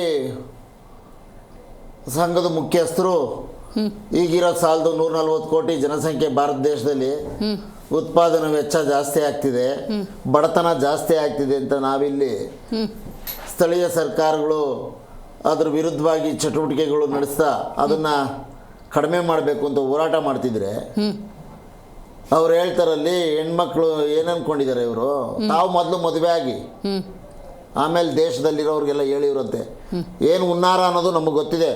ದಕ್ಷಿಣ ಭಾರತದ ರಾಜ್ಯಗಳನ್ನು ಅದರ ಅಧಿಕಾರವನ್ನು ಕಸ್ಕೊಳ್ಳೋದ್ರ ಮಸಳತ್ತು ನಿಮ್ಮದು. ನಾಗಪುರದ ಮುಖ್ಯಸ್ಥರು ನೆನ್ನೆ ನೀಡಿರುವ ಹೇಳಿಕೆ ರಾಜಕೀಯವಾಗಿ ದಕ್ಷಿಣ ಭಾರತದ ಅಸ್ತಿತ್ವವನ್ನು ಕೇಂದ್ರ ಸರ್ಕಾರದಲ್ಲಿ ಹೆಚ್ಚು ಪಾಲ್ಗೊಳ್ಳುವಿಕೆಯಿಂದ ದೂರ ಇಡುವ ಸಲುವಾಗಿ ನಡೆಸ್ತಿರುವಂಥ ಉತ್ತರ ಭಾರತದ ಕೆಲವರ ಹುನ್ನಾರ, ಅದರಲ್ಲಿ ಇವರು ಪ್ರಮುಖರು. ಇಲ್ಲಾಂದರೆ ತಾವು ಹೇಳಿರೋ ಮಾತಿನಿಂದ ಹಿಂದೆ ಸರಿಬೇಕಾಗುತ್ತೆ. ದೇಶ ಭೌಗೋಳಿಕವಾಗಿ ಎಷ್ಟು ವಿಸ್ತೀರ್ಣ ಇದೆ, ಜನಸಂಖ್ಯೆ ಎಷ್ಟಿದೆ, ಉತ್ಪಾದನಾ ವೆಚ್ಚ ಏನಿದೆ, ಉತ್ಪಾದನಾ ವಲಯ ಏನು ಕೆಲಸ ಮಾಡ್ತಿದೆ, ನಿಮ್ಮ ಪಕ್ಷ ಅಧಿಕಾರದಲ್ಲಿದೆಯಲ್ಲ ಕಳೆದ 11 ವರ್ಷದಿಂದ ಭಾರತ ದೇಶದಲ್ಲಿ ಉದ್ಯೋಗ ಸೃಷ್ಟಿಗೆ ಏನೇನು ಕೆಲಸ ಮಾಡಿದೆ, ಕೃಷಿ ಯೋಜನೆಗಳಿಗೆ ಏನೇನು ಕೆಲಸ ಮಾಡಿದೆ, ಅದನ್ನು ಗಮನದಲ್ಲಿಟ್ಕೊಂಡು ನೀವು ಮಾತನಾಡಬೇಕು. ಅದ್ರ ಬಗ್ಗೆ ನೀವು ಅವ್ರಿಗೇನಾದ್ರು ತಾಕೀತು ಮಾಡಬೇಕು, ಕಿವಿ ಹಿಂಡೋ ಕೆಲಸ ಮಾಡಬೇಕು, ಯೋಜನೆಗಳನ್ನು ರೂಪಿಸಿ ಅಂತೇಳಿ ಮಾತನಾಡಬೇಕು. ಮಾತೆತ್ತಿದ್ರೆ ಪಾಕಿಸ್ತಾನ ನಮ್ಮದೇ ಜೊತೆಯಲ್ಲಿರುವಂಥ 100 ವರ್ಷಗಳಿಂದ ಬಾಳ್ವೆ ಕಟ್ಕೊಂಡಿರುವಂಥ ನನ್ನ ದೇಶ ನಿಶ್ಶಬ್ದವಾಗಿ ಮತ್ತು ಶಾಂತಿಯುತವಾಗಿ ಇರಬಾರ್ದು ಅಂತ ಆಲೋಚನೆ ಇಟ್ಕೊಂಡು ಪ್ರತಿದಿನ ನಿಮ್ಮ ಮುಖಂಡಗಳ ಮುಖಾಂತರ ಒಂದಿಲ್ಲ ಒಂದು ರಾಜ್ಯದಲ್ಲಿ ಇಲ್ಲದೇ ಇರೋ ಉಯಿಲೆಬ್ಬಿಸಿ ದೇಶವನ್ನು ಅಶಾಂತಿ ಕಡೆಗೆ ಮತ್ತು ಜನಸಂಖ್ಯೆಯನ್ನು ದುಪ್ಪಟ್ಟು ಮಾಡುವ ಆಲೋಚನೆಗಳನ್ನು ಇಟ್ಕೊಂಡಿರುವಂಥ ನಿಮ್ಮಿಂದ ಈ ದೇಶ ಉದ್ಧಾರ ಆಗುತ್ತಾ? ಇದು ಒಂದು. ಈಗ ಕರ್ನಾಟಕದಲ್ಲಿ ಶಿಸ್ತಿನ ಪಕ್ಷ, ಈ ನಾಗಪುರದ ಪಕ್ಷ, ಕೇಶವ ಕೃಪಾ, ಈ 56 ಇಂಚದೆ ದೇಶಭಕ್ತರು, ಯಾಕೆ ಏನು ನಡೀತಾ ಇದೆ ಇಲ್ಲಿ? ನಾನು ಅಂದ್ಕೊಂಡಿದ್ದೀನಿ ಬೆಳಗಾವಿಲಿ ಅಧಿವೇಶನ ಪ್ರಾರಂಭ ಆಗುತ್ತೆ, ಅದ್ರ ಬಗ್ಗೆ ಚರ್ಚೆ ಮಾಡೋಕ್ಕೆ ಇವರು ಕರ್ನಾಟಕಕ್ಕೆ ತುಂಬ ಏನೇನು ಕಾಮಗಾರಿ ಆಗಿದೆ, ಎಲ್ಲೆಲ್ಲಿ ಏನೇನು ವೈಜ್ಞಾನಿಕವಾಗಿ ಬರ ಬಂದಿದೆಯೋ ಅಥವಾ ಅತಿವೃಷ್ಟಿ ಆಗಿದೆಯೋ ಅಥವಾ ವೈಜ್ಞಾನಿಕವಾಗಿ ಏನೇನು ಕೆಲಸಗಳಾಗಬೇಕಾಗಿದೆ, ವಿದ್ಯಾರ್ಥಿಗಳಿಗೆ ಏನಾರು ಆಗಬೇಕಾಗಿದೆಯಾ, ಮತ್ತು ವಿದ್ಯುತ್ ಶಕ್ತಿಗೆ ಸಂಬಂಧಪಟ್ಟಿದ್ದು ಏನಾರು ಆಗಬೇಕಾಗಿದೆಯಾ, ನೀರಾವರಿಗೆ ಸಂಬಂಧಪಟ್ಟದ್ದು ಏನಾರು ಆಗಬೇಕಾಗಿದೆಯಾ, ಕೃಷಿಗೆ ಸಂಬಂಧಪಟ್ಟದ್ದು ಏನಾರು ಆಗಿದೆ, ಮಹಿಳೆಯರಿಗೆ ಸಂಬಂಧಪಟ್ಟದ್ದು ಏನಾರು ಆಗಬೇಕಾಗಿದೆಯಾ, ಇಂಥದ್ರ ಬಗ್ಗೆ ಏನಾರು ಈ ಅಧಿಕೃತ ಪ್ರತಿಪಕ್ಷವಾಗಿ, ವಿರೋಧ ಪಕ್ಷ ಅಂತ ಹೇಳೋದಿಲ್ಲ ಅವರು, ಪ್ರತಿಪಕ್ಷ ತಮಗೆ ಆದಂಥ ಸಂವಿಧಾನದಲ್ಲಿ ಒಂದಷ್ಟು ಹಕ್ಕುಗಳನ್ನು ಕೊಟ್ಟಿದೆ, ಅದರ ಪರವಾಗಿ ಏನಾದ್ರು ಚಟುವಟಿಕೆಗಳನ್ನು ನಡೆಸಿ ಸರ್ಕಾರದ ಕಿವಿ ಹಿಂಡಿ ಸರ್ಕಾರ ಏನಾದ್ರು ಲೋಪದೋಷಗಳನ್ನು ಮಾಡಿದರೆ ತಾವು ಅಧಿಕಾರಕ್ಕೆ ಬಂದು 15 ತಿಂಗಳು 16 ತಿಂಗಳಲ್ಲಿ ಸರಿಪಡಿಸುವಂಥ ಕೆಲಸಕ್ಕೆ ಇವರು ಮುಂದಾಗಬೇಕು. ಅದನ್ನು ಬಿಟ್ಟು ಇವ್ರಿಗಿರೋದು 2 ವಿಷಯ. 11 ವರ್ಷದಿಂದ ಏನಪ್ಪ ಕೊಟ್ಟಿದ್ದೀರಿ ದೇಶಕ್ಕೆ ಅಂದರೆ ಏನಿಲ್ಲ, ಟನ್ಗಟ್ಲೆ ಹೂವು ಎಸೆಸ್ಕೊಳ್ಳೋದು, ಒಂದಷ್ಟು ಜನ ಜೈಕಾರ ಹಾಕೋದು, ಪೇಡ್ ಗಿರಾಕಿಗಳನ್ನ ಇಟ್ಕೊಂಡಿದ್ದಾರೆ ಒಂದು ರಾಜ್ಯದವರು, ಅದರ ಬಗ್ಗೆ ಇಡೀ ಪ್ರಪಂಚದಲ್ಲಿ ಕೂಗೋದು. ರೈಟ್. ಏನಪ್ಪ ನಿಮ್ಮ ಚಟುವಟಿಕೆಗಳು, ಯಾಕಪ್ಪ ನಿಮ್ಮ ನಿಯಂತ್ರಣದಲ್ಲಿಲ್ಲ ನಿಮ್ಮ ಪಕ್ಷದ ನಾಯಕರುಗಳು ಕರ್ನಾಟಕದಲ್ಲಿ? ಹೊಂದಾಣಿಕೆ ನಮ್ಮ ಜೊತೆ ಏನಪ್ಪ ಹೊಂದಾಣಿಕೆ? ನಾವು ಭಾರತ ದೇಶದಲ್ಲಿ ಬದ್ಧ ವೈರಿಗಳು ನಿಮಗೆ, ನಮ್ಮ ಜೊತೆ ಏನಪ್ಪ ಹೊಂದಾಣಿಕೆ? ಯತ್ನಾಳವ್ರೆ, ಅದ್ಯಾರ ಜೊತೆ ಹೊಂದಾಣಿಕೆ ಮಾಡ್ಕೊಂಡಿದ್ದಾರೆ? ಅವರಿಬ್ಬರು ಅಪ್ಪ ಮಕ್ಕಳು ಅಂತ ನೀವೇನು ಹೇಳ್ತಿದ್ದೀರಿ, ಪುಂಖಾನುಪುಂಖವಾಗಿ ಕಳೆದ ಒಂದು ಹಲವಾರು ದಿನಗಳಿಂದ ಅದನ್ನು ಹೇಳ್ಕೊಂಬ ಬರ್ತಿದ್ದೀರಿ. ಹೆಸರೇ ಹೇಳ್ರಿ, ಯಾರ ಜೊತೆ ಹೊಂದಾಣಿಕೆ, ಏನು ಹೊಂದಾಣಿಕೆ, ಯಾವ ಥರದ ಹೊಂದಾಣಿಕೆ ಅಂತ. ವಕ್ಫ್ ವರದಿ ಜೊತೆಗೆ ಅದಕ್ಕೂ ಡಾಕ್ಯುಮೆಂಟ್ಸ್ ಇರ್ಬೋದು, ಕೊಡ್ಬೋದು ಹೈಕಮಾಂಡ್ಗೆ. ನಾವು ಕೊಡಿ, ನಾವು ಇಲ್ಲಿ ಕಾನೂನು ಪ್ರಕಾರನೂ ಕ್ರಮ ತಗೋತೀವಿ ಅಂತ ನಾವು ಕೇಳ್ತಿದ್ದೀವಿ ಕಾಂಗ್ರೆಸ್ ಪಕ್ಷದವರು. ಅಂಥದ್ದು ಯಾರಾದರೂ ಪಕ್ಷ ವಿರೋಧಿ ಚಟುವಟಿಕೆ ನಡೆಸಿದ್ರೆ ಮೊದಲು ಕೊಡಿ, ನಾವು ನೋಡ್ಕೋಬೇಕಲ್ವ ನಮ್ಮ ಬೆನ್ನು ಮುಟ್ಟಿ. ಒಂದು ವಂಶವಾದದ ವಿರುದ್ಧ ಅಂತ ಹೇಳ್ತಿದ್ದೀರಿ ಕರ್ನಾಟಕದಲ್ಲಿ. ಬರ್ತೀನಿ, ಇನ್ನೊಂದು ಡ್ಯೂಪ್ಲಿಕೇಟ್, ಅದು ಇನ್ನೆರಡು ವಿಚಾರ ಮಾತಾಡೋಣ. ಆಮೇಲೆ ನಕಲಿ ಸಹಿ ಮಾಡಿ ಅವ್ರು ಮುಖ್ಯಮಂತ್ರಿ ಆಗಿದ್ದಾಗ ಏನೇನ್ ಮಾಡಿದ್ದಾರೆ ಅನ್ನೋದನ್ನ ನೀವು ಹೇಳಿದಿರಿ. ಹೌದು. ದಯಮಾಡಿ ಕರ್ನಾಟಕದ ಜನತೆಗೆ, ದೇಶಕ್ಕೆ ಸಾಂವಿಧಾನಿಕ ಹುದ್ದೆಯಲ್ಲಿರುವಂತ ಮುಖ್ಯಮಂತ್ರಿಗಳ ಪತ್ರವನ್ನ ಇವರು ಸಹಿ ಮಾಡಿ ಹೊರಡಿಸಿದ್ದಾರೆ ಅನ್ನೋದಾದ್ರೆ ಮಹಾಪರಾಧ, ದೊಡ್ಡ ಅಪರಾಧ, ದೇಶಕ್ಕೆ ಮಾಡಿದ ಮೋಸ, ಒಳಸಂಚು. ಜೊತೆಗೆ ನಿಮ್ಮ ತಂದೆಯ ವಿರುದ್ಧವಾಗಿ ನೀವು ನಡ್ಕೊಂತ ಇದ್ರಿ. Okay. ದೇಶಭಕ್ತ ಪಕ್ಷದಲ್ಲಿ ಈ ತರದೆಲ್ಲ ನಡೆಯುತ್ತೆ ಅಂತ ಕರ್ನಾಟಕದ ಜನತೆ, ದೇಶದ ಜನತೆ ಅರ್ಥ ಮಾಡ್ಕೋಬೇಕು. ವಿತ್ ಪ್ರೂಫ್ ಮಾತಾಡಿದ್ರೆ ಒಳ್ಳೆ ಮಾತಾಡ್ಬೇಕು ದಯಮಾಡಿ. Very nice, very nice. ಒಮ್ಮೆ ತಮ್ಮದೇ ನಾವು ಕೆಲಸ ಗೆಲ್ಸ್ಕೋಬೇಕು ಅಂತ ಆಯ್ತು. ಯತ್ನಾಳ್ ಅವ್ರು ಇಷ್ಟೆಲ್ಲ ಮಾತನಾಡ್ತಿದಾರಲ್ಲ, ಯಾರು ಕುಮ್ಮಕ್ಕಿಲ್ದೆ ಅವ್ರು ಮಾತನಾಡ್ತಿದಾರೆ? ಯಾರು ಕುಮ್ಮಕ್ಕೂ ಏನ್ ಬೇಳೆ ಬೇಯಿಸ್ಕೊಳಕ್ ಅದು ಬರ್ತೀನಿ, ನಾನು ಮಾತಾಡ್ತೀನಿ ನಿಮ್ಮ ಜೊತೆ. ಇದೀಗ ನಮ್ಮ ಕಾರ್ಯಕ್ರಮದಲ್ಲಿ ಬಿಜೆಪಿ ವಕ್ತಾರಾಗಿರುವಂತಹ ರತನ್ ಪೂಜಾರಿ ಅವರು ಜಾಯ್ನ್ ಆಗಿದ್ದಾರೆ. ನಮಸ್ಕಾರ ರತನ್ ಅವರೇ. ಬಿಜೆಪಿಯಲ್ಲಿ ಶಿಸ್ತಿನ ಪಕ್ಷ ಅಂತ ಕರೀತಿದ್ರು, ಅಶಿಸ್ತು ಅನ್ನೋದು ಕಾಣ್ತಾ ಇದೆ, ವಿಚ್ ಇಸ್ ವಿಸಿಬಲ್ ಅಂಥೇಳಿ. ಏನಾಗ್ತಿದೆ ಬಿ ಜೆ ಪಿಯಲ್ಲಿ ಒಂದು? ಆಮೇಲೆ ನಿರಂತರವಾಗಿ ಸೋಲಾಗಿದೆ ಈಗ ವಿಧಾನಸಭಾ ಚುನಾವಣೆಯಲ್ಲಿ, ಮತ್ತೀಗ ಬೈ ಎಲೆಕ್ಷನ್ಲೂ ಸೋಲಾಗಿದೆ. ಇಂತಹ ಸಂದರ್ಭದಲ್ಲಿ ಒಬ್ಬರು ಎಡಕ್ಕೆ ಇನ್ನೊಬ್ಬರು ಬಲಕ್ಕೆ ಹೋದರೆ ಪಕ್ಷದ ಅಸ್ತಿತ್ವದ ಬಗ್ಗೆ ಯಾವ ನಾಯಕರಿಗೂ ಗಮನ ಇಲ್ವಾ ರತನ್ ಅವರೇ? ಒಂದು 8 ನಿಮಿಷ ಕಾಂಗ್ರೆಸ್ ಅವ್ರು ಮಾತಾಡಿದ್ದು ಕೇಳಿದಾಗ ನನಗೇನು ಅನಿಸ್ತು ಅಂತ ಹೇಳಿದರೆ, ನಮಗಿಂತ ಜಾಸ್ತಿ RSS BJP ಬಗ್ಗೆ ಇವರೇ ಸ್ಟಡಿ ಮಾಡಿದ್ದಾರೆ ಅಂತ ಅನಿಸುತ್ತೆ. ಒಂದ್ಸಲ ರಿವೈಂಡ್ ಮಾಡಿ ಬೇಕಾದ್ರೆ ಅದನ್ನು ಅವರೇ ನೋಡ್ಕೊಳ್ಳಿ ಅನಿಸ್ತು. ತುಂಬ ಪುಂಖಾನುಪುಂಖವಾಗಿ ಇವರು ಜನಸಂಖ್ಯೆ ಬಗ್ಗೆ ದೊಡ್ಡದಾಗಿ ಮಾತಾಡಿದರು. ಈ ಏನು ಹೇಳಿದ್ರು ಅವರು, ನಮ್ಮ ದೇಶದ ವಿಸ್ತೀರ್ಣ ಎಷ್ಟು, ನಮ್ಮ ಸಂಪನ್ಮೂಲ ಎಷ್ಟು ಇವರಿಗೆಲ್ಲ ಗೊತ್ತಾ ಇಲ್ವಾ? ಉತ್ಪಾದನಾ ವೆಚ್ಚ, ಭೌಗೋಳಿಕ ಪ್ರದೇಶ. ಇವರು 70 ವರ್ಷ ಆಡಳಿತದಲ್ಲಿದ್ರಲ್ಲ, ಅದರಲ್ಲಿ ಸುಮಾರು 65 ವರ್ಷ ಇವರೇ ಅಧಿಕಾರದಲ್ಲಿದ್ದರು. ಆವಾಗ ಈ ದೇಶದ ವಿಸ್ತೀರ್ಣ ಎಷ್ಟಂತ ಗೊತ್ತಿರಲಿಲ್ವ ಇವರಿಗೆ? ಉತ್ಪಾದನಾ ವೆಚ್ಚ ಎಷ್ಟಂತ ಗೊತ್ತಿರಲಿಲ್ಲ ಇವರಿಗೆ. ಆವಾಗಲೇ ಇವರಿದ್ದಾಗಲೇ ಸುಮಾರು ನಾವು 2ನೇ ಸ್ಥಾನ ದಾಟಿ ಆಗಿತ್ತು, ಹತ್ರ 1ನೇ ಸ್ಥಾನದಲ್ಲಿ ಇದ್ವಿ. ಆನಂತರ ನೀವು ವಿಸ್ತೀರ್ಣ ವಯಸ್ಸು ಚೈನಾದ ಜೊತೆ ಇದು ಕಂಪೇರ್ ಮಾಡಿದ್ರೆ ಆವಾಗಲೇ ನಾವು ನಂಬರ್ 1 ಇದ್ವಿ. 50 ವರ್ಷ ಇವರ ಕೊಡುಗೆ ಏನು ಹಾಗಾದ್ರೆ ಅದಕ್ಕೆ? ಇವತ್ತು 10 ವರ್ಷ ಅಧಿಕಾರದಲ್ಲಿರುವ ನರೇಂದ್ರ ಮೋದಿ ಅವರ ಬಗ್ಗೆ ಹೇಳ್ತಾರೆ, ಉತ್ಪಾದನಾ ವೆಚ್ಚ ಇವರಿಗೆ ತಲೆ ಬರುತ್ತೆ, ಆನಂತರ ವಿಸ್ತೀರ್ಣ ತಲೆಗೆ ಬರುತ್ತೆ, ಮಕ್ಕಳ ಇದು ಜನಸಂಖ್ಯೆಯ ಬಗ್ಗೆ ತಲೆ ಬರುತ್ತೆ. 60 ವರ್ಷ ಇದೇ ಜ್ಞಾನ, ಇದೇ ಬುದ್ಧಿ ಆವಾಗಿದ್ದಿದ್ರೆ ಮೋಸ್ಟ್ಲಿ ದೇಶ ಈ ತರದ ಒಂದು ಪರಿಸ್ಥಿತಿಗೆ ಬರ್ತಾ ಇರಲಿಲ್ವೇನೋ. ನಂಬರ್ 1. ಎರಡನೇದಾಗಿ ಇವರು ಇನ್ನೊಂದು ಹೇಳಿದರು, ಅಂದರೆ ಧರ್ಮದ ಮಧ್ಯೆ ಎಲ್ಲ ತಂದಾಕ್ತಾರೆ, ಅಲ್ಲೆಲ್ಲ ಯಾವುದಾದ್ರೂ ಒಂದು ವಿಷಯವನ್ನು ಎತ್ತಿ ಗಲಾಟೆ ಮಾಡೋ ಥರ ಮಾಡ್ತಾರೆ, ಇವ್ರಿಗೆ ಗೊತ್ತಿರೋದು ಬೇರೆ ಏನು ವಿಷಯ ಅಲ್ಲ, ಪಾಕಿಸ್ತಾನ ಮತ್ತು ಹಿಂದೂ ಮುಸ್ಲಿಂ ಅಂತ ಹೇಳಿದರು. ನಾನು ಒಂದು ಡೇಟಾವನ್ನು ಅದೇ ಟೈಮಲ್ಲಿ ನಾನು ಇದು ಸರ್ಚ್ ಮಾಡ್ತಾ ಇದ್ದೆ. ಆವಾಗ ಗೊತ್ತಾಗಿದ್ದೇನಂತ ಹೇಳಿದರೆ, ಅತಿ ಹೆಚ್ಚು ಕೋಮು ಗಲಭೆಗಳು ಈ ದೇಶದಲ್ಲಿ ನಡೆದಿರೋದು ಕಾಂಗ್ರೆಸ್ ಯಾವಾಗ ಸೆಂಟ್ರಲ್ ಅಧಿಕಾರದಲ್ಲಿತ್ತು ನೋಡಿ, ಆವಾಗಲೇ ಅತಿ ಹೆಚ್ಚು. ಅದು ಬೇಕಾದ್ರೆ ನನ್ನ ಹತ್ರ ಫ್ಯಾಕ್ಟ್ ಇದೆ ಇಲ್ಲಿ, ಅದನ್ನ ಬೇಕಾದ್ರೆ ನಿಮ್ಗೆ ತೋರಿಸಬಲ್ಲೆ, ಆಯ್ತಾ? ಸುಮಾರು 1967ರಿಂದ 93ರವರೆಗೆ ಸುಮಾರು 10,000ದಷ್ಟು ಕೋಮು ಗಲಭೆಗಳು ನಡೆದಿವೆ, ಆಯ್ತಾ? ದೊಡ್ಡ ಸೋ ಕಾಲ್ಡ್ ಏನು ಸರ್ವ ಧರ್ಮ ಸಮಭಾವವನ್ನು ಪ್ರತಿಪಾದಿಸುವವರು, ಎಲ್ಲರಿಗೂ ಸಮ ಬಾಳು ಅಂತ ಹೇಳೋರು, ಸರ್ವ ಜನಾಂಗದ ಶಾಂತಿಯ ತೋಟ ಅಂತ ಹೇಳೋರಲ್ಲಿ 10,000ಕ್ಕೂ ಹೆಚ್ಚು ಕೋಮು ಗಲಭೆ ಇವರ ಸರ್ಕಾರದ ಕೆಳಗಡೆ ನಡೆದಿದೆಯಲ್ಲ, ಇವರಿಗೆ ಬೇರೆಯವರ ಬಗ್ಗೆ ಕೈ ತೋರ್ಸಕ್ಕೆ ನಾಚಿಕೆ ಆಗಲ್ವಾ ಅನ್ನುವಂಥದ್ದು ಇನ್ನೊಂದು. ಆನಂತರ ನೀವು ಹೇಳ್ತಿರೋ ಪಾಯಿಂಟಿಗೆ ಬರ್ತೀನಿ ನಾನು. ಬಂದ್ರಲ್ಲ ಅನ್ನೋದೇ ಸಂತೋಷ, ನೀವು ಅವರಿಗೆ ಉತ್ತರ ಕೊಡ್ತಾ ಇದ್ರಿ, ನನ್ನ ಪ್ರಶ್ನೆಗಳಿಗೆ ಉತ್ತರವೇ ಸಿಕ್ಲಿಲ್ಲ. ಇಲ್ಲ, ಎಲ್ಲರಿಗೂ ಕೊಡ್ಬೇಕು, ಅದರಲ್ಲೇನಿಲ್ಲ. ನೀವು ನೋಡಿ, ನಾವು ಹೇಳಿದ್ವಲ್ಲ ಆವಾಗಿಂದನೇ ನೀವು ಹೇಳ್ದಂಗೆನೆ ನಮ್ದೊಂದು ಶಿಸ್ತಿನ ಪಕ್ಷ, ಅದರಲ್ಲೇನು ಎರಡನೇ ಮಾತಿಲ್ಲ. ಒಂದು ಶಿಸ್ತಿನ ಪಕ್ಷದಲ್ಲಿ ಒಂದಿಷ್ಟು ಆಂತರಿಕ ಪ್ರಜಾಪ್ರಭುತ್ವ ನಡೆಯುತ್ತೆ. ಅದೇ ನಮ್ಮ ಪಕ್ಷ ಏನು ಕಾಂಗ್ರೆಸ್ ಪಕ್ಷ ಥರ ಯಾವುದೋ ಒಂದು ಫ್ಯಾಮಿಲಿ ಡೈನಾಸ್ಟಿ ಓರಿಯೆಂಟೆಡ್, ಅಂದರೆ ನಾವು ಹೋಗಿ ಅವರಿಗೆ ಕೊಡಬೇಕಾದಂಥ ಇದು ರಿಪೋರ್ಟ್ ಕೊಡಬೇಕಂತ ಪಕ್ಷ ಅಲ್ಲ. ನಮ್ಮಲ್ಲಿ ಒಂದು ಪಾರ್ಲಿಮೆಂಟರಿ ಬೋರ್ಡ್ ಇದೆ, ಅದರಿಂದ ನಡೆಯುವಂಥ ಪಕ್ಷ. ಇವರ ಪಕ್ಷ ಏನಿಲ್ಲ, ಅದೊಂದು ನೆಹರು ಫ್ಯಾಮಿಲಿ, ನೆಹರು ಡೈನಾಸ್ಟಿ ನಡ್ಕೊಂಡು ಬಂದಿದೆ. ಇವಾಗ ಅವರ ಮುಂದುವರಿದ ಭಾಗದಲ್ಲಿ ರಾಹುಲ್ ನೆಹರು, ಪ್ರಿಯಾಂಕಾ ನೆಹರು ವಾಡ್ರಾ, ಸೋನಿಯಾ ನೆಹರು ಇವ್ರದ್ದೇ ನಡೀತಾ ಇದೆ, ಆಯ್ತಾ ಅಲ್ಲಿ. ಆದ್ರಿಂದಾಗಿ ಅವರ ಪಕ್ಷದಲ್ಲಿ ಒಂದು ಏನು ಆಂತರಿಕ ಡೆಮಾಕ್ರಸಿ ಅನ್ನುವಂಥದ್ದಿಲ್ಲ.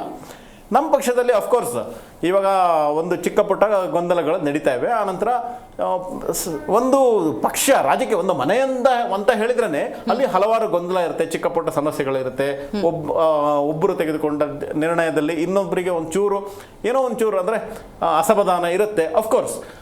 ಹಾಗೆಯೇ ನಮ್ಮ ಪಕ್ಷದಲ್ಲಿ ಆಂತರಿಕ ಡೆಮಾಕ್ರಸಿ ಇರೋದ್ರಿಂದ ಅದೊಂದು ನಡೀತಾ ಇದೆ. ಆದರೆ ನಮ್ಮ ಪಕ್ಷದಲ್ಲಿ ಒಂದಂತೂ ನೆನ್ಪಿಟ್ಕೊಳ್ಳಿ, ಪಕ್ಷ is supreme, party is supreme, ವೇದಿಕೆ ಪಾರ್ಟಿ ಇಸ್ ಸುಪ್ರೀಂ. ಆನಂತರ ಪಾರ್ಟಿ ಸುಪ್ರೀಂ ಆಗಿರೋದ್ರಿಂದ ಇದರಲ್ಲಿ ಚಿಕ್ಕ ಪುಟ್ಟ ಏನು ಹೇಳಿಕೆ ಗೊಂದಲ ಅದೆಲ್ಲ ಬರುತ್ತೆ. ಆನಂತರ ಅದನ್ನ ನಾವು ಕೂತು ಚರ್ಚೆ ಮಾಡಿ ಸರಿ ಮಾಡಿಕೊಳ್ಳುವಂತ ಕೆಲಸಗಳಾಗುತ್ತೆ. ಇವತ್ತೇ ನಿಮ್ಗೆ ಗೊತ್ತಿರಬಹುದು, ಅವರಿಗೆ ಒಂದು ಶೋಕಾಸ್ ನೋಟಿಸ್ ಅನ್ನ ಕೊಟ್ಟಿದ್ದಾರೆ. ಹಾಗೂ ನಿಮ್ಮ ಏನು ಈ ನೋಟಿಸ್ ನ ಅರ್ಥ ಅವ್ರನ್ನ ವಿಶ್ವಾಸಕ್ಕೆ ತಗೊಳ್ಳೋದು ಆನ್ಸರ್ ಅಥವಾ ಒಂದ್ ಸ್ವಲ್ಪ ಕ್ರಮ ತಗೊಂಡ್ಬಿಟ್ಟು ಉಚ್ಚಾಟಿಸೋದ ಹೆಂಗೆ ಏನಂತ ನೋಡಿ. ನಾನು ಆವಾಗಲೇ ಹೇಳಿದೆ, ಪಕ್ಷದಲ್ಲಿ ಏನಂತ ಹೇಳಿದ್ರೆ ನಮ್ಮಲ್ಲಿ ಪಕ್ಷವೇ ಸುಪ್ರೀಂ. ಪಕ್ಷ ಸುಪ್ರೀಂ ಅಂತ ಹೇಳಿದ ನಂತರ ಪಕ್ಷದ ಏನು ರೂಲ್ಸ್ ಅಂಡ್ ರೆಗ್ಯುಲೇಷನ್ಸ್ ಇರುತ್ತೆ ಅದರ ಪ್ರಕಾರನೇ ಪಕ್ಷ ನಡೆಯುತ್ತೆ. ಆನಂತರ ಅಫ್ಕೋರ್ಸ್ ಇಲ್ಲಿ ಆಂತರಿಕ ಪ್ರಜಾಪ್ರಭುತ್ವಕ್ಕೆ ಅವಕಾಶ ಇರೋದ್ರಿಂದ ಒಂದೆರಡು ಅವರಿಗೆ ಅಕಸ್ಮಾತ್ ಏನಾದರೂ ಒಂಚೂರು ಗೊಂದಲ ಇದ್ದಿದ್ರೆ ಅವರನ್ನು ಕರೆದು ವಿಶ್ವಾಸಕ್ಕೆ ಕೂರಿಸಿ ಮಾತಾಡುವಂತ ಕೆಲಸ ಆಗುತ್ತೆ. ಅಷ್ಟರ ಒಳಗಡೆ ಅವರಿಗೆ ಅವರ ಏನು ಸಮಸ್ಯೆ ಏನು ಅನ್ನೋಂಥದ್ದನ್ನು ತಿಳ್ಕೊಳ್ಳುವಂಥ ಒಂದು ಪ್ರಕ್ರಿಯೆ ಕೂಡ ನಡೆದಿದೆ. ಅದು 10 ದಿನದೊಳಗೆ ಅವರು ಆನ್ಸರ್ ಕೊಡ್ತಾರೆ. ಆನಂತರ ನಾವೆಲ್ಲರೂ ಒಟ್ಟಾಗಿ ಮುಂದೆ ಹೋಗುವಂತ ಕೆಲಸವನ್ನ ಮಾಡ್ತೇವೆ. ಹಾಗೂ ಈ ಭ್ರಷ್ಟ ಕಾಂಗ್ರೆಸ್ ಅನ್ನ ಕರ್ನಾಟಕದಿಂದ ತೊಲಗಿಸುವವರೆಗೂ ನಾವು ವಿರಮಿಸುವುದಿಲ್ಲ ಅಂತ ಹೇಳಲಿಕ್ಕೆ ಬಯಸ್ತೇನೆ. ಓಕೆ, ಪದ್ಮಾವತಿ ಅವರೇ, ಪಕ್ಷದ ವೇದಿಕೆಯಲ್ಲಿ ಚರ್ಚೆ ಆಗಬೇಕಾಗಿರುವಂತಹ ವಿಷಯಗಳು ಹೊರಗಡೆ ಚರ್ಚೆ ಆಗ್ತಿದೆ ಬಿಜೆಪಿಯಲ್ಲಿ. ನೀವು ಓಪನ್ ಆಗಿ ಯತ್ನಾಳ್ ಅವರು ಕೊಟ್ಟಿರುವಂತಹ ಸ್ಟೇಟ್ಮೆಂಟ್ ಅನ್ನು ಗಮನಿಸಿದ್ದೀರಿ, ವಿಜಯೇಂದ್ರ ಅವರು ಮಾತಾಡಿದ್ದನ್ನು ಗಮನಿಸಿದ್ದೀರಿ. ಪಕ್ಷ ಈಗ ಕ್ರಮ ಅಥವಾ ನೋಟಿಸ್ ಅನ್ನುವಂಥ ಹಂತದಲ್ಲಿದೆ. ಈಗ ಅವ್ರ ಜೊತೆ ಅಂದರೆ ಬಿಜೆಪಿ ಜೊತೆ ಕೈ ಜೋಡಿಸಿರೋದು ಯಾರು ಅಂತ ಹೇಳಿದ್ರೆ JDSನವರು. ಈ ಪಕ್ಷದಲ್ಲೇ ಅಷ್ಟೊಂದು ಅಸಮಾಧಾನ ಇದೆ, ಆಂತರಿಕ ಕಲಹ ಇದೆ. ಈಗ ಅಂಥ ಪಕ್ಷದ ಜೊತೆ ಕೈ ಜೋಡಿಸ್ಕೊಂಡು ಜೊತೆಲಿ ಹೆಜ್ಜೆ ಇಡಕ್ಕಾಗುತ್ತಾ ಪದ್ಮಾವತಿ ಅವರೇ? ಇವತ್ತು ಯಾವ ಪಕ್ಷದಲ್ಲಿಲ್ಲ, ಎಲ್ಲಾ ಪಕ್ಷದಲ್ಲಿ ಇದೆ. ನಾನ್ ನೋಡ್ದಂಗೆ ನ್ಯೂಸ್ ನೋಡ್ದಂಗೆ ಆಂತರಿಕ ಕಲಹ ಯಾಕೋದು ಪಕ್ಷದಲ್ಲಿ ಎಲ್ಲಾ ಪಕ್ಷದವ್ರದ್ದು ಇದೆ. ಕಾಂಗ್ರೆಸ್ ಅಲ್ಲಿ ಇಲ್ವಾ, JDS ಅಲ್ಲಿ ಇಲ್ವಾ, ನಮ್ಮ ಪಕ್ಷದಲ್ಲೂ ಇದೆ, ಬಿಜೆಪಿಲೂ ಇದೆ. ಅಲ್ಲಿ ಏನಂದ್ರೆ ರಾಷ್ಟ್ರೀಯ ಪಕ್ಷ ಬಿಜೆಪಿ ಆಗಿರೋದ್ರಿಂದ ಅದು ಸುಸಂಘಟಿತವಾದಂತ ಒಂದು ಪಕ್ಷ. ಪದ್ಮಾವತಿ ಅವರೇ, ಸ್ವಲ್ಪ ಇಂಟ್ರಪ್ಟ್ ಮಾಡ್ತೀನಿ. ಇವತ್ತು ನೀವು ಹೇಳ್ತಿದ್ದೀರಲ್ಲ, ಬಿಜೆಪಿಯಲ್ಲಿ ಆಂತರಿಕವಾಗಿ ಏನೇನು ಚರ್ಚೆ ಆಗಬೇಕಾಗಿತ್ತು ಆ ವಿಷಯಗಳು ಬಹಿರಂಗವಾಗಿ ಚರ್ಚೆ ಆಗ್ತಿರೋದ್ರಿಂದಾಗಿ ಎಲ್ಲ ಪಕ್ಷದಲ್ಲೂ ತೀರಾ ಸಹಜ. ಒಂದು ತಾಯಿ ಹೊಟ್ಟೆಲ್ ಹುಟ್ಟಿದಂಥ ಮಕ್ಕಳೇ ಒಂದು ಸಮ ಇರೋದಿಲ್ಲ, ಇನ್ನು ಬೇರೆ ಬೇರೆ ಮನಸ್ಥಿತಿಯವರು ಒಂದು ಪಕ್ಷ ಅಂದಾಗ ತೀರಾ ಸಹಜ ಅಂತೀರಿ. ಅದೇ ಕಾಂಗ್ರೆಸ್ಸಲ್ಲಿ ಇದೇ ಥರದ ವಾತಾವರಣನವರು ಕಂಡು ಬಂತು ಅಂದರೆ ಒಂದು Siddaramaiah, DK Shivakumar, doctor G Parameshwar, Satish Jarkiholi ಅಂದಾಗ ನೀವು ಕೊಡಲ್ವಲ್ಲ ಒಂದು ಪಕ್ಷ ಅಲ್ಲ. Let me clear. ಕೇಳಿ, ಮೊನ್ನೆ ಬೈ ಎಲೆಕ್ಷನ್ ಆದ ತಕ್ಷಣನೇ ಇವಾಗ ಸಿಎಂ ಕುರ್ಚಿಯ ಕಚ್ಚಾಟ ಮತ್ತು ಜಾಸ್ತಿ ಆಗಿದೆ. DK ಶಿವಕುಮಾರ್ ಅವರ ಬೆಂಬಲಿಗರು ಹೇಳಲಿಕ್ಕೆ ಸ್ಟಾರ್ಟ್ ಮಾಡಿದ್ದಾರೆ, DK ಶಿವಕುಮಾರ್ ಅವರು ಮುಖ್ಯಮಂತ್ರಿಗಳಾಗಬೇಕು ಅಂತ. ಅದಾದ ನಂತರ ಸಿದ್ದರಾಮಯ್ಯನವರ ಬಣ ಸ್ಟಾರ್ಟ್ ಮಾಡಿದ್ದಾರೆ. ಹಾಸನದಲ್ಲಿ ಸಿದ್ದರಾಮಯ್ಯನವರ ಒಂದು ಸಮಾವೇಶ ಮಾಡ್ಲಿಕ್ಕೆ ಹೊರಟಿದ್ದಾರೆ. ಆ ಸಮಾವೇಶವನ್ನ ಇವರು ಅಡ್ಗಾಲ್ ಹಾಕಿ ಪಕ್ಷದ ಒಳಗಡೆ ನಡಿಬೇಕು ಅನ್ನುವಂತ ಒಂದು ಚರ್ಚೆ ಮತ್ತೆ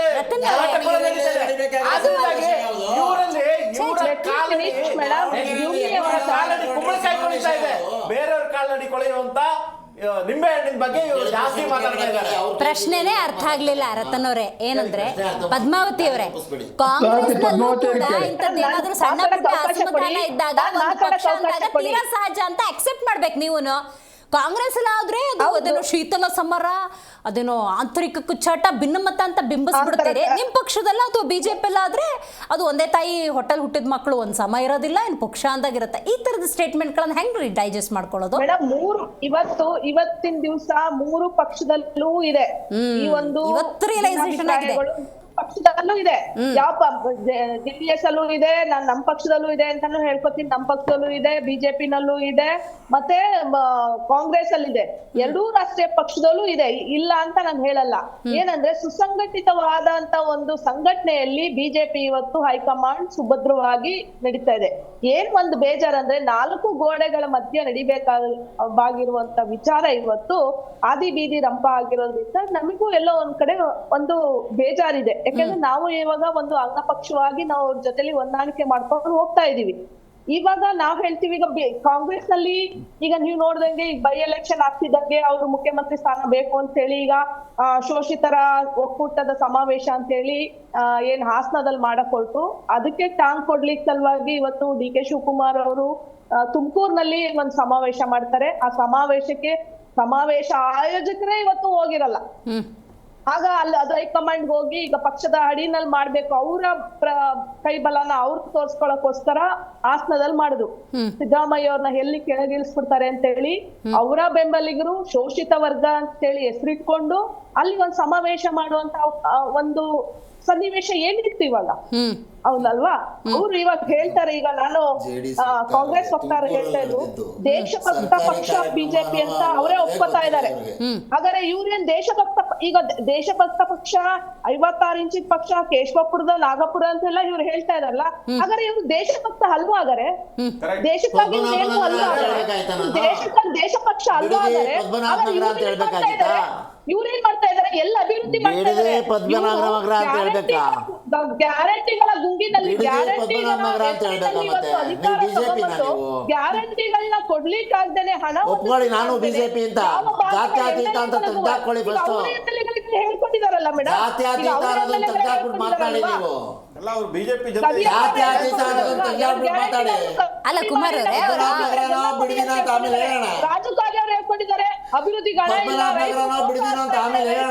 ರೈತರೆಲ್ಲ ಹಾಳಾಗ್ತಿದ್ದಾರೆ ಅಂತ ಅವರೇ ಹೇಳ್ಕೊಂಡಿಲ್ವಾ? ಅವ್ರು ಏನ್ ಮಾಡ್ತಾ ಇದ್ದಾರೆ? ಅಭಿವೃದ್ಧಿ ಕಡೆ ಗಮನ ಹರಿಸಿಲ್ಲ. ಇವತ್ತು ಎಷ್ಟೋ ಆಡಿಯೋ ಬರೋದಿಲ್ಲ. ಆಗ್ತಾ ಇದೆ, ರೈತರುಗಳಿಗೆ ಸರಿಯಾದ ಸಮಯಕ್ಕೆ ಬಿತ್ತನೆ ಬೀಜಗಳು ಕೊಡಕ್ ಆಗ್ತಾ ಇಲ್ಲ, ರಸಗೊಬ್ಬರಗಳನ್ನ ಸರಬರಾಜು ಮಾಡಕ್ ಆಗ್ತಾ ಇಲ್ಲ. ಏನ್ ಮಾಡ್ತಾ ಇದ್ದಾರೆ ಕಾಂಗ್ರೆಸ್ ಸರ್ಕಾರ? ಏನ್ ಮಾಡಿದೀರಾ? ಯಾವ ಸಚಿವರುಗಳು ಎಲ್ಲ ಕರ್ನಾಟಕ ಸರಿಯಾಗಿ ನಮ್ಮ ಕರ್ನಾಟಕದಲ್ಲಿ ಜನ ತೊಂದರೆ ಆಗೋದು ಬೇಡ ಅಂತ ಸರ್ಕಾರದವರೇ ಒದಗಿಸಿ. ಗಾಟ್ ಇಟ್ ಪದ್ಮಾವತಿ ಅವರೇ. ಓಕೆ ಕುಮಾರ್ ಅವರೇ, ಕೇಂದ್ರ ಸಚಿವರು ಪುರಾಣಿಕ್ ಸರ್, ಯತ್ನಾಳ್ ಅವರ ಸ್ಟೇಟ್ಮೆಂಟ್ಗೆ ಸಂಬಂಧಪಟ್ಟಂತೆ ನನ್ನ ಪ್ರಶ್ನೆ ಸರ್, ಇವತ್ತು ಯತ್ನಾಳ್ ಅವ್ರು ಮಾತಾಡೋ ಸಂದರ್ಭದಲ್ಲಿ ಡ್ಯೂಪ್ಲಿಕೇಟ್ ಅನ್ನೋ ಶಬ್ದ ಪ್ರಯೋಗ ಮಾಡಿದ್ರು, ಅದರ ಅರ್ಥ ಏನು ಅಂತ ತಿಳಿಸ್ಕೊಡ್ಬೇಕು ಸರ್. ಇನ್ನೊಂದೇನು ಅಂದರೆ, ಯತ್ನಾಳ್ ಅವ್ರನ್ನ ಮಾತಾಡಿಸ್ತಿದ್ರೆ ವಿಜೇಂದ್ರ ಮತ್ತು ಡಿ ಕೆ ಶಿವಕುಮಾರ್ ಅಡ್ಜಸ್ಟ್ಮೆಂಟು ಅಂತಾರೆ, ವಿಜೇಂದ್ರ ಅವ್ರನ್ನ ಮಾತಾಡಿಸಿದ್ರೆ ಅಥವಾ ವಿಜೇಂದ್ರ ಬಣವನ್ನ ಮಾತಾಡಿಸಿದ್ರೆ ಡಿ ಕೆ ಶಿವಕುಮಾರ್ ಮತ್ತು ಯತ್ನಾಳ್ ಅವ್ರ ಅಡ್ಜಸ್ಟ್ಮೆಂಟು ಅಂತಾರೆ ಸರ್. ಯಾವುದು ಸತ್ಯ, ಯಾವುದು ಮಿಥ್ಯ, ಯಾವುದಾ ಸರ್ ಅಡ್ಜಸ್ಟ್ಮೆಂಟ್?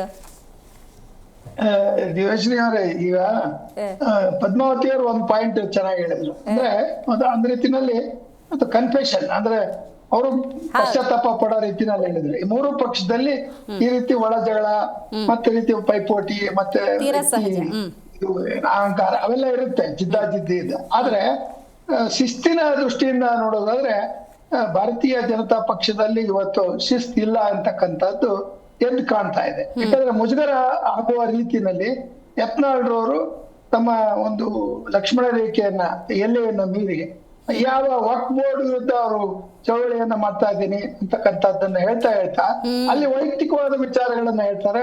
ಮತ್ತೆ ವಿಜಯೇಂದ್ರ ಮತ್ತೆ ಯಡಿಯೂರಪ್ಪ ಇವ್ರ ವಿರುದ್ಧ ಮಾತಾಡೋದು, ಮತ್ತೆ ಅವ್ರನ್ನ ತೆಗೆದಾಕ್ಬೇಕು, ಅವರು ಡಿ ಕೆ ಶಿವಕುಮಾರ್ ಅಡ್ಜಸ್ಟ್ಮೆಂಟ್, ಇದೆಲ್ಲ ಒಂದ್ ರೀತಿಯಲ್ಲಿ ಅವರ ಒಂದು ಫೋಕಸ್ ಇದೆಯಾ ಏನು ವಿರೋಧ ಪಕ್ಷವಾಗಿ ಆಡಳಿತ ಪಕ್ಷದ ತಪ್ಪುಗಳನ್ನ ಸಮರ್ಥವಾಗಿ ಮತ್ತೆ ಜನರು ಅದನ್ನ ಒಪ್ಪುವ ಅಥವಾ ಮೆಚ್ಚುವ ರೀತಿಯಲ್ಲಿ ಅವ್ರು ಏನ್ ಮಂಡಿಸ್ಬೇಕಾಗಿತ್ತು ಆ ಮಂಡಿಸುವ ಒಂದು ಫೋಕಸ್ ಇಲ್ಲಿ ಡೈಲ್ಯೂಟ್ ಆಗ್ಬಿಟ್ಟಿದೆ. ಅದರಿಂದ ಅವರು ಏನ್ ಹೊರಟಿದಾರಲ್ಲ ಅದು ಇದು personal agenda, it is not agenda of BJP ಎನ್ನುವ ರೀತಿಯಲ್ಲಿ ಅದು ಕಾಣ್ತಾ ಇದೆ. ಜನ ಅದನ್ನ ಒಂದು ರೀತಿಯಲ್ಲಿ ತಮಾಷೆನೋ ಅಥವಾ ಜೋಕರ್ಗಳು ಅಥವಾ ಇವ್ರಿಗೆ ಏನಾದ್ರು ಜವಾಬ್ದಾರಿ ಇದೆಯೋ ಇಲ್ಲ ಅನ್ನೋ ರೀತಿಯಲ್ಲಿ ಇದೆ. ಯಾಕಂದ್ರೆ ಅವರು ಬಳಸುವ ಭಾಷೆಯನ್ನ ನೋಡಿದ್ರೆ ಆ ಒಂದು ಸಮಾಜ ಸುಧಾರಕ ಬಸವಣ್ಣನವರ ಬಗ್ಗೆ ಲಘುವಾಗಿ ಮಾತನಾಡಿದ್ದನ್ನ ಈ ಬಿಜೆಪಿ ಅವರು ಬಿಡ್ಲಿ, ಬೇರೆ ಪಕ್ಷದವರು ಬಿಡ್ಲಿ, ಅಲ್ಲಿರ್ತಕ್ಕಂಥ ಮಠಾಧೀಶರುಗಳು ಮತ್ತೆ ಹಿರಿಯರು ಬಸವಣ್ಣವ್ರ ಬಗ್ಗೆ ಗೌರವ ಇಟ್ಟಿರ್ತಕ್ಕಂಥ ಎಲ್ಲ ಜನಾಂಗದವರು ಅವ್ರು ಹೇಳ್ತಾರೆ ಇವರ ಯತ್ನಾಳ್ ಅವರ ಬಾಯಲ್ಲಿ ಮಾತಬಾರ್ದು ಅಂದ್ರೆ ಏನಾಯ್ತು,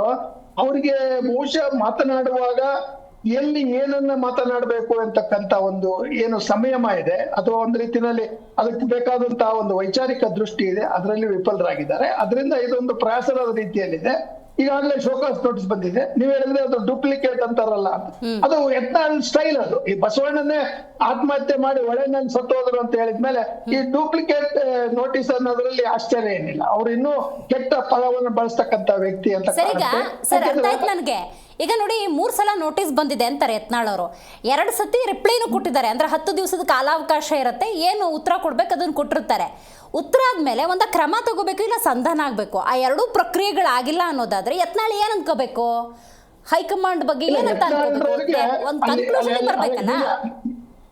ನೀವ್ ಹೇಳಿದ್ದು ಮಾತನ್ನ ನಾನು ಸಂಪೂರ್ಣ ಅರ್ಥ ಮಾಡ್ಕೊಂಡು ಹೇಳ್ತೇನೆ. ಅಲ್ಲಿ ಬಿಜೆಪಿನಲ್ಲಿ ಹೈಕಮಾಂಡ್ ನಲ್ಲಿ ಅನ್ನೋಕ್ಕಿಂತ ಬಿಜೆಪಿನಲ್ಲಿ ಕೆಲವು ದೆಹಲಿಯಲ್ಲಿ ಇರ್ತಕ್ಕಂತ ಕೆಲವು ಗುಂಪು ಒಂದು ಕೇಂದ್ರದಲ್ಲಿ ಪ್ರಭಾವವನ್ನ ಉಂಟು ಮಾಡ್ತಕ್ಕಂಥ ಗುಂಪು ಅಲ್ಲಿದೆ ಅಂತಕ್ಕಂಥದ್ದು ಎದ್ದು ಕಾಣುತ್ತೆ. ಯಾಕಂದ್ರೆ ಅವ್ರಿಗೆ ಯಾರೋ ಹೇಳ್ತಾ ಇದಾರೆ, ನಿನ್ ಪಾಡಿ ನೀನ್ ಈ ರೀತಿ ಹೋಗ್ತಾ ಇರು, ನಮ್ಮ ಮುಂದೆ ಸಂದರ್ಭ ಬಂದಾಗ ವಿಜಯೇಂದ್ರ ತೆಗೆದು ನಿಧಾನ ಅಧ್ಯಕ್ಷ ಮಾಡ್ತೇವೆ ಅಂತ ಹೇಳಿರ್ಬೋದು. ಬಹುಶಃ ಆ ಒಂದು ಅವರ ಒಂದು ಅಪೇಕ್ಷೆ ಇದ್ರು ಸಹ ಕಾಣುತ್ತೆ. ಯಾಕಂದ್ರೆ ಪರ್ಸನಲ್ ಅಜೆಂಡಾ ಅಂದ್ರೆ ಅವ್ರ ಒಟ್ಟಿನಲ್ಲಿ ಯಡಿಯೂರಪ್ಪನವ್ರ ಮಗ ಅಲ್ಲಿ ಇರ್ಕೂಡುದು ಅಂತಕ್ಕಂಥದ್ದಿದೆ, ಅದು ಸ್ಪಷ್ಟವಾಗಿ ಕಾಣುತ್ತೆ. ಆದ್ರೆ ಬಿಜೆಪಿಗೆ ಯತ್ನಾಳ್ರವರಿಗಿಂತ ಯಡಿಯೂರಪ್ಪ ಮತ್ತು ವಿಜಯೇಂದ್ರ ಮತ್ತು ಅವರನ್ನ ಬೆಂಬಲಿಸ್ತಕ್ಕಂತ ಜನಸಮೂಹ ಇದೆಯಲ್ಲ, ಅದರ ಅವಶ್ಯಕತೆ ಹೆಚ್ಚಾಗಿದೆ ಅಂತಕ್ಕಂಥದ್ದು ಇಲ್ಲಿ ಕಾಣುತ್ತೆ. ಕಾರಣ ಈ ಉಪಚುನಾವಣೆಯಲ್ಲಿ ಅವರು ಸೋತಿರೋದನ್ನು ನೋಡಿ, ಈ ಒಳಜಗಳಗಳು ಮತ್ತೆ ಕಾಂಗ್ರೆಸ್ಸಿನ ಪ್ರಚಾರದ ವೈಖರಿ, ಅವರ ಒಂದು ಒಗ್ಗಟ್ಟು, ಇವೆಲ್ಲ ಪ್ರದರ್ಶನದಿಂದ ಅವರು ಮೂರನ್ನೂ ಗೆದ್ರು. ಮೂರು ಗೆಲ್ತಕ್ಕಂಥದ್ದು ಬಹುಶಃ ಯಾವ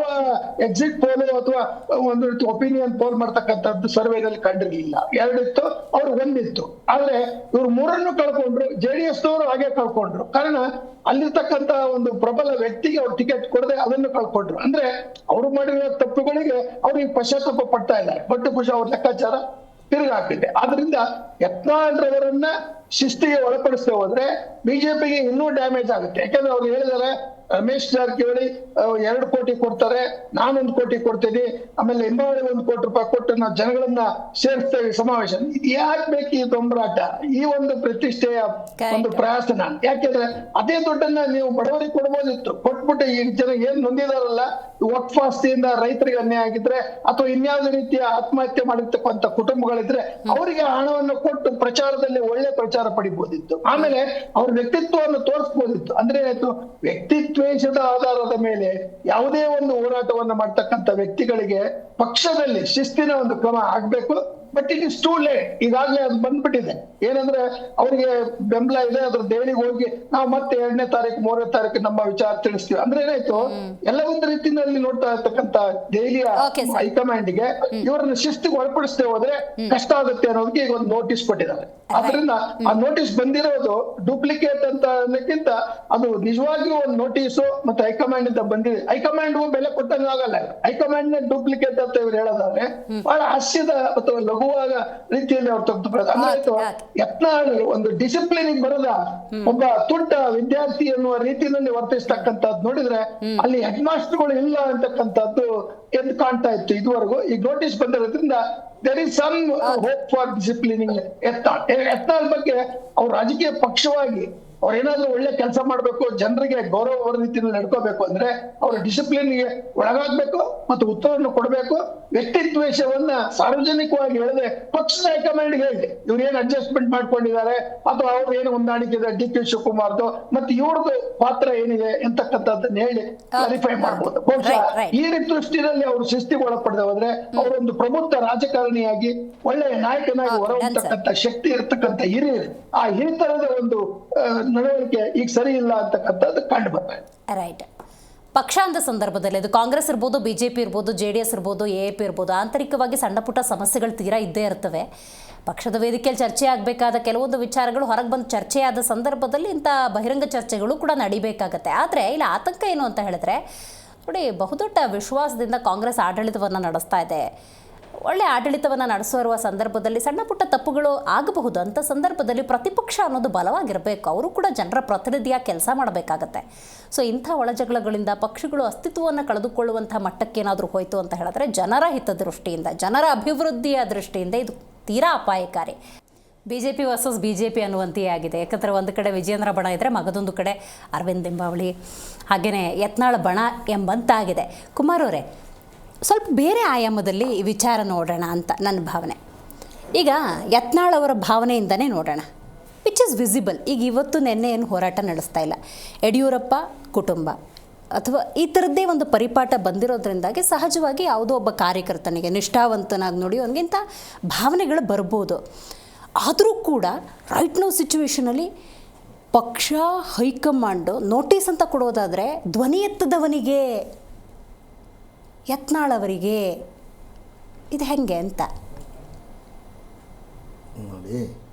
ಇದು ಎಲ್ಲ ರಾಜಕೀಯ ಪಕ್ಷಗಳಲ್ಲೂ ಇರುವಂಥ ಒಂದು ಅಸ್ತ್ರ. ಯಾರು ನಾಯಕರುಗಳ ವಿರುದ್ಧ ಮಾತನಾಡಬಾರ್ದು. ಆಂತರಿಕ ಪ್ರಜಾಪ್ರಭುತ್ವ ಅಂತ ಇಲ್ಲೇನು ಬೊಗಳೆ ಹೊಡಿತೀವಲ್ಲ ನಾವೆಲ್ಲ ಹೊರಗಡೆ ಎಲ್ಲ, ಆಂತರಿಕ ಪ್ರಜಾಪ್ರಭುತ್ವ ಮತ್ತು ಸಾರ್ವತ್ರಿಕ ಪ್ರಜಾಪ್ರಭುತ್ವ, ವೈಯಕ್ತಿಕ ಅಭಿಪ್ರಾಯಗಳಿಗೆ ಬೆಲೆ, ಮನ್ನಣೆ ಅಂತೆಲ್ಲ ಏನು ಪುಂಖಾನುಪುಂಖವಾಗಿ ಮಾತಾಡ್ತೀವಲ್ಲ, ಪಕ್ಷದ ಕೆಲವು ವಿಚಾರ ಅಲ್ಲ, ನಾನು ನನ್ನ ಮಾತನಾಡ್ಕೊಳ್ಳೋದು ಒಬ್ಬ ಪಕ್ಷದ ನಿಷ್ಠಾವಂತ ಕಾರ್ಯಕರ್ತನಾಗಿ ನಾನು ಹಿಂದೆ ಕೂಡ ಇದನ್ನು ಅನುಭವಿಸಿದ್ದೇನೆ, ನಾನು ಸ್ವತಃ ಅನುಭವಿಸಿದ್ದೇನೆ. ಒಂದು ಪಕ್ಷದಲ್ಲಿ ಒಂದು 30-35 ವರ್ಷ ದುಡಿದಿರೋರಿಗೆ ಅವರು ಮಾಡಿದ ಕೆಲಸಕ್ಕೆ ಮನ್ನಣೆ ಸಿಗದೇ ಇದ್ದಾಗ ಅಲ್ಲಿ ನಡೀತಿರೋ ಅಧ್ಯಮಾನಗಳನ್ನು ಭಾಳ ಹತ್ತಿರದಿಂದ ನೋಡಿದವ್ರಿಗೆ ತಕ್ಷಣ ಈ ಥರದಕ್ಕೆ ರಿಯಾಕ್ಟ್ ಮಾಡಬೇಕು ಅನ್ನೋದು ಎಲ್ಲ ಪಕ್ಷದಲ್ಲಿರುವಂಥ ಹತ್ತಿರದಲ್ಲಿರೋರಿಗೆ ಬರುವಂಥ ಆಲೋಚನೆಗಳು. ಮಾಜಿ ಕೇಂದ್ರದ ಸಚಿವರವರು, ಹಾಲಿ ಶಾಸಕರು ಕಳೆದ ಬಾರಿ ಅಧಿಕಾರಕ್ಕೆ ಬಂದಿರಲ್ಲ, ಇನ್ನೊಂದು ಪಕ್ಷವನ್ನು, ಇನ್ನೊಂದು ಮನೆಯನ್ನು ಮುರಿದು ಅಧಿಕಾರದಲ್ಲಿದ್ದಂಥ ಪಕ್ಷವನ್ನು ಕೆಳಕ್ಕಿಳಿಸಿ ವಚನಭ್ರಷ್ಟ ಅಂತ ಹೇಳುವಂಥ ಒಂದು ಮಹಾನ್ ಆ ಮಾತುಗಳಿಗೆ ಬೆಲೆ ಇಲ್ಲ. ಇದು ಅದೆಂಥದ್ದು ಬೇಲ್ ತಗೊಂಡು ಅದೆಂಥದ್ದು ಇವಾಗ ಹೊಸದೊಂದು ಕೇಸಲ್ಲಿ ದಿನ ಓಡಾಡ್ತಾ ಇರೋದನ್ನು ದೇಶದ ಜನ, ರಾಜ್ಯದ ಜನ ನೋಡ್ತಿದ್ದಾರೆ. ವಯಸ್ಸಿಗೆ ಬಿಡಿ, ಅದೆಲ್ಲ ನಮ್ಗೆ ಬೇಕಾಗಿಲ್ಲದೆ ಇರೋ ವಿಷಯ. ಜನತೆ ಅಂಥದ್ದನ್ನೆಲ್ಲ ಅಬ್ಸರ್ವ್ ಮಾಡಬೇಕು ಅಂತ. ಯತ್ನಾಳು ಸೀನಿಯರ್ ಇದ್ದಾರೆ ಪಕ್ಷದಲ್ಲಿ, ಸತತವಾಗಿ MP ಎಲೆಕ್ಷನಲ್ಲಿ ಗೆದ್ದಿದ್ದವರು, MLA ಎಲೆಕ್ಷನಲ್ಲಿ ಗೆಲ್ತಾ ಬಂದಿರೋರು. ಆ ಕಡೆ ಬಿಜಾಪುರದ ಭಾಗದಲ್ಲಿ ಮಂತ್ರಿ ಆಗೋದಕ್ಕೆ ಎಲ್ಲ ಅರ್ಹತೆಯನ್ನು ಹೊಂದಿದ್ದವರು. ಯಡಿಯೂರಪ್ಪನವರು ದ್ವೇಷ ರಾಜಕಾರಣದಿಂದ ಅವರನ್ನು ಮಂತ್ರಿ ಆಗೋದಕ್ಕೆ ಬಿಡೋದಿಲ್ಲ. ಓಕೆ, ಅದು ಅವ್ರ ಮನಸ್ಸಲ್ಲಿ ಅಚ್ಚಳಿ ಇದು ಉಳಿದುಬಿಟ್ಟಿದೆ. ಏನ್ರಿ ಯಾವಾಗ ಏನೇ ಬಂದರೂ ಎಲ್ಲ ಇವ್ರ ಮನೆಗೆ ಹೋಗ್ಬೇಕಾ? ಅದನ್ನೇ ಅವ್ರ ವಂಶ ಪಾರಂಪರ್ಯ ಅಂತಿರೋದು.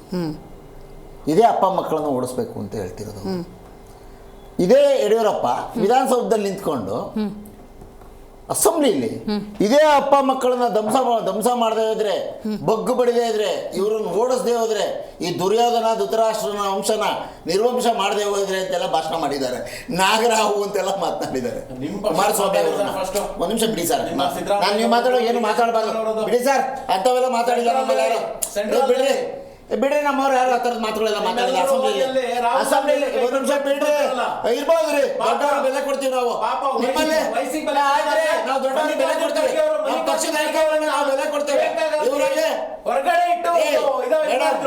ಎತ್ತಾಳವರೆಲ್ಲ ಡೂಪ್ಲಿಕೇಟ್ ಅಂದ್ರೆ ಕೇಂದ್ರದ ನಾಯಕರು ಕಳಿಸಿರೋ ಪತ್ರ ಡೂಪ್ಲಿಕೇಟ್. ಬಿಡ್ರಿ, ನೀವು ಮಾತಾಡಿ ಸುಮ್ಮನೆ.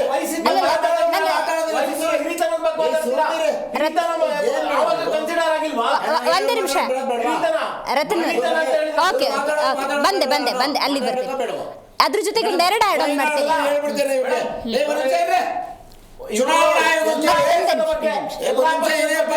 ಬಂದೆ ಹಿರಿಯರ ಬಗ್ಗೆ ಬಹಳ ಮಾತಾಡ್ತಾರೆ. ಇರಿ ರತನ್ ಅವರೇ, ನಾನು ಹೇಳ್ತಾ ಇದ್ದೀನಿ, ಉತ್ತರ ಕೊಡ್ರಿ. ಆಯ್ತಾಯ್ತು, ಬರೋಣ. ಹಿರಿಯರ ಬಗ್ಗೆ ಗೌರವ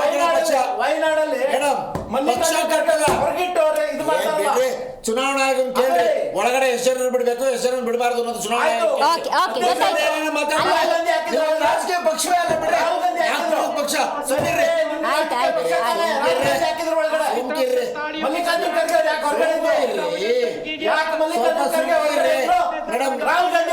ಹಿರಿಯರ ಬಗ್ಗೆ ಬಹಳ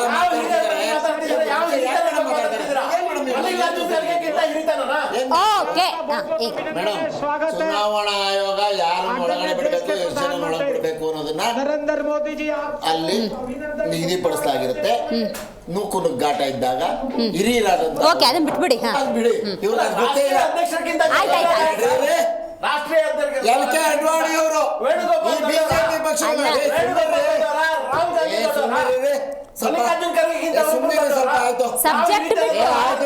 ಸಬ್ಜೆಕ್ಟ್ ಬಿಟ್ಟು ಎಲ್ಲೆಲ್ಲೋ ಹೋಗ್ತಿದೀವಿ ಈಗ. ಅಡ್ವಾಣಿ ಅವ್ರು ಯಾರು? ಮುರಳಿ ಮನೋಹರ್ ಜೋಶಿ ಅವ್ರು ಯಾರು? ಮಲ್ಲಿಕಾರ್ಜುನ್ ಖರ್ಗೆ ಅವರು ಬರೀ ಸೋನಿಯಾ ಗಾಂಧಿ, ರಾಹುಲ್ ಗಾಂಧಿ, ಪ್ರಿಯಾಂಕಾ ಗಾಂಧಿ ಇದಾಯ್ತು ನಿಮ್ದು. ನೋಡಿ ಮೇಡಮ್, ಮುರಳಿ ಯಾವ ಮನೋಹರ್ ನೈತಿಕ ಅಲ್ಲ ನಿಮ್ಗೊಂದು ಎರಡು ಆಡ್ ಮಾಡ್ತೀನಿ. ಡಿ.ವಿ. ಸದಾನಂದ ಗೌಡರು ಕೂಡ ಶುದ್ಧೀಕರಣ ಆಗಬೇಕು ಅಂದ್ರು. ಈಶ್ವರಪ್ಪನವರು ಕೂಡ ವಿರೋಧಿಸ್ಕೊ ಬಂದ್ರು ಅನ್ನೋದಾದ್ರೆ 10 ಜನ ಒಂದೇ ವಿಷಯ ಪ್ರಸ್ತಾಪ ಮಾಡ್ತಾರೆ ಅಂದ್ರೆ ಅಂತ ನಡೀತಿದೆ ಅಂತ ಆಯ್ತಾ? ಖಂಡಿತ. ಆದ್ರೆ ನೋಟಿಸ್ ಯಾರಿಗೆ ಬರುತ್ತೆ? ನೋಟಿಸ್ ವಿರೋಧಿಸಿದವ್ರಿಗೆ, ಧ್ವನಿ ಎತ್ತದವರಿಗೆ, ಧ್ವನಿ ಎತ್ತದವ್ರಿಗೆ, ಕಳ್ತನ ಮಾಡ್ತಿರೋರು, ಮೋಸ ಮಾಡ್ತಿರೋರು, ಮತ್ತೊಂದೆಲ್ಲ ಮಾಡ್ತಿರೋರಿಗೆ ಯಾವ ಏನಪ್ಪಾ ನಿನ್ ಮೇಲೆ ಇಂತ ಆರೋಪ ಬಂದಿದೆ, ನೀನು ಕುತ್ರ ಕೊಡು ಅಂತ ಎಲ್ಲೂ ಯಾರು ಕೇಳೋದಿಲ್ಲ. ಅದು ಇಲ್ಲಿ ಪಕ್ಷದ ಸಂಸ್ಕೃತಿ ಮಾತಾಡ್ತಿದ್ದಾರೆ. ನಿಮ್ಮ ಹತ್ರ ಅದೇ ಕ್ಲಾರಿಫಿಕೇಶನ್ ತಗೋತೀನಿ. ಇಲ್ಲಿ ನಡೀತಿರುವಂತ ಒಳ ಅಜೆಂಡಗಳು ವಿರೋಧಿಸಿ ನೋಡಿ. ಬಂದೆ ಪದ್ಮಾವತಿ ಅವರೇ, ಬರ್ತೀನಿ, ಮಾತಾಡ್ತೀನಿ ನಿಮ್ ಜೊತೆ, ಮಾತಾಡ್ತೀನಿ. ಒಂದು ನಿಮಿಷ. ಪದ್ಮಾವತಿ ಅವರೇ, ನಿಮ್ಗೆ ಏನೇನೋ ಗೊತ್ತಿಲ್ಲ, ಸುಮ್ಮಿರೇಮ. ಪದ್ಮಾವತಿ ಅವರೇ, ಸುಮ್ಮಿರೇಮ, ನಿಮ್ಗೆ ಏನೇನೋ ಗೊತ್ತಿಲ್ಲ, ಸುಮ್ಮಿರೇಮ. ಅಡ್ವಾಣಿ ಅವ್ರ ಬಗ್ಗೆ ಮಾತಾಡಿ, ನೀವು ಮುರಳಿ ಮನೋಹರ್ ಜೋಶಿ ಅವ್ರ ಬಗ್ಗೆ ಮಾತಾಡಿ. ಆಮೇಲೆ ಪ್ರಮೋದ್ ಮಹಾಜನ್ ಮಾತಾಡಿ, ಸುಷ್ಮಾ ಓಕೆ, ಗೊತ್ತಾಯ್ತು ನನಗೆ. ಅದೇ ಮಧ್ಯದಲ್ಲಿ ಮಾತಾಡ್ತಾರೆ. ಪದ್ಮಾವತಿ ಅವರೇ, ಒಂದೇ ನಿಮಿಷ. ನಿಮ್ದು ಆಡಿಯೋ ಬರಲ್ಲ, ನೀವು ಮಾತಾಡ್ಬಿಟ್ರೆ. ನಾನು ಕೇಳಿದಾಗ ಮಾತಾಡಿದ್ರೆ ಆಡಿಯೋ ಬರುತ್ತೆ. ಓಕೆ, ನಾನೇನು ಕೇಳ್ತಾ ಇದ್ದೇನೆ ಅಂದ್ರೆ, ನಮ್ಮನೇಲಿ ಏನ್ ಈ ತರದ್ ನಡೆದಿಲ್ಲ, ನಡೀತಿರೋದು ನಿಮ್ಮನೆ ಏನ್ರಿ? ಕರ್ನಾಟಕ ಜನ ನೋಡ್ಬೇಕು.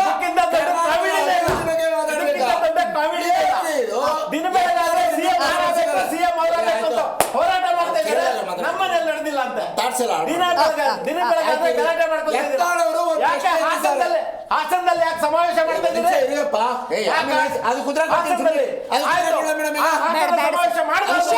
ಡಿ ಕೆ ಶಿವಕುಮಾರ್ ಅವರು ರೇಣುಕಾ ಯಾರು?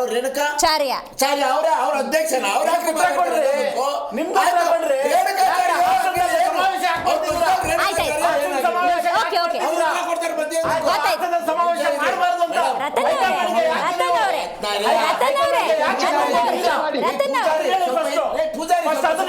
ಒಂದ್ ಸ್ವಲ್ಪ ಸುಮ್ಮನೆ ಯತ್ನಾಳ್ ಅವರು ಡೂಪ್ಲಿಕೇಟ್, ಸಿಡಿ ಫ್ಯಾಕ್ಟರಿ ಓನರ್ ವಿಜಯೇಂದ್ರ ಅಂತಾನೂ ಹೇಳಿದ್ದಾರೆ. ಹೌದಾ? ಸಿಡಿ ಫ್ಯಾಕ್ಟರಿ ಓನರ್ ನಿಮ್ ಪಕ್ಷದ ಯಾವ ರೀತಿ ಇರೋದನ್ನು ರತನವ್ರೆ, ಇಷ್ಟೇ. ನಾನು ನೋಡಿ, ಡಿ.ವಿ. ಸದಾನಂದ ಗೌಡರು, ಈಶ್ವರಪ್ಪನವರು ಹಿಂದೆ ಹಲವರು ಇಂಥದ್ದೇ ವಿಚಾರಗಳನ್ನು ಧ್ವನಿ ಎತ್ತಿದ್ರು. ಪ್ರಬಲವಾಗಿ ಒಂಟಿ ಸಲಗದ ರೀತಿ ಹೋರಾಟ ಮಾಡಿದವರು ಇದೇ ಯತ್ನಾಳ್ ಅವರು. ಅವ್ರ ಜೊತೆಗೆ ಇನ್ನೊಂದು 4 ಜನ ಹಿಂದ್ಗಡೆ ಇರ್ಬೋದು. ಬಟ್ ಇಲ್ಲಿ ನೋಟಿಸ್ ಬಂದಿರೋದು ಯಾರಿಗೆ? ಒಂದ್ ನಿಮಿಷ ಸರ್, ನೋಟಿಸ್ ಬಂದಿರೋದು ಆಯ್ತಾ? ನೋಟಿಸ್ ಇವರು ಅಪ್ಪ ಮಕ್ಕಳು ಹೇಳ್ಬೇಕು. ಹೈಕಮಾಂಡ್ ಇಂದ ನೋಟಿಸ್ ಆಯ್ತು. ನಿಮ್ ಪಕ್ಷದಲ್ಲಿ ಏನೇನ್ ಮಾಡಿದ್ರೆ ಹೇಳಿ. ಏನ್ ಮಾಡಿದ್ರಿ? ಪ್ರಧಾನಿ ಸತ್ತಾಗ ಒಂದು ಮೂಳಕ್ಕೊಂದು ಜಾಗ ಕೊಟ್ಟಿಲ್ಲ ನೀವು. ನಿಮ್ಮ ಪಕ್ಷದ ಬಿ ಆರ್ ಅಂಬೇಡ್ಕರ್ ಅವರಿಗೆ, ಬಾಬಾ ಸಾಹೇಬ್ ಅಂಬೇಡ್ಕರ್ ಅವರಿಗೆ ವಿಷಯ ತಿಳ್ಕೊಂಡು ಗೊತ್ತಿಲ್ಲ ಆಯ್ತು. ನಿಮ್ಗೆ ಗೊತ್ತಾನೆ ಹೇಳಿ ಏನ್ ಮಾಡಿದ್ರಿ ಅಂತಂದ್ರೆ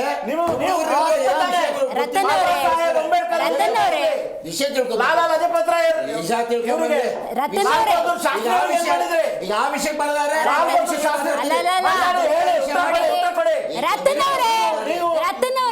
ಹಿಸ್ಟ್ರಿನ ಪೋಸ್ಟ್ ಮಾರ್ಟಮ್ ಕೂತ್ಕೊಂಡ್ರೆ ನಮಗಿರೋ 15 ನಿಮಿಷ ಸಾಕಾಗಲ್ಲ.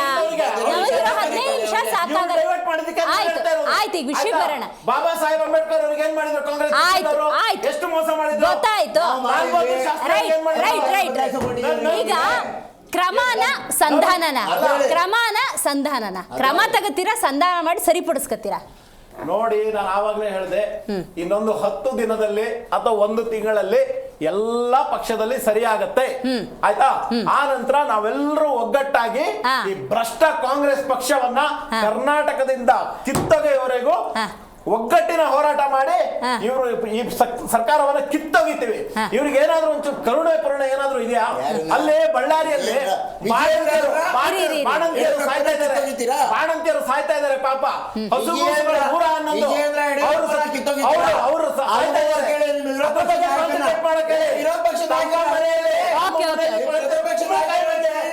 ಕಾನ್ಸಂಟ್ರೇಟ್ ಮಾಡಿ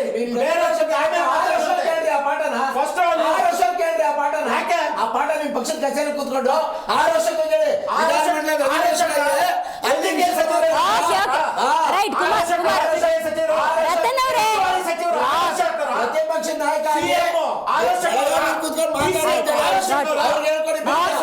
ಪದ್ಮಾವತಿ ಆಯ್ತಾಯ್ತು done done done done done done done done done done okay okay okay okay okay okay right right Padmavathi ಅವರೇ okay done done okay Kumar please please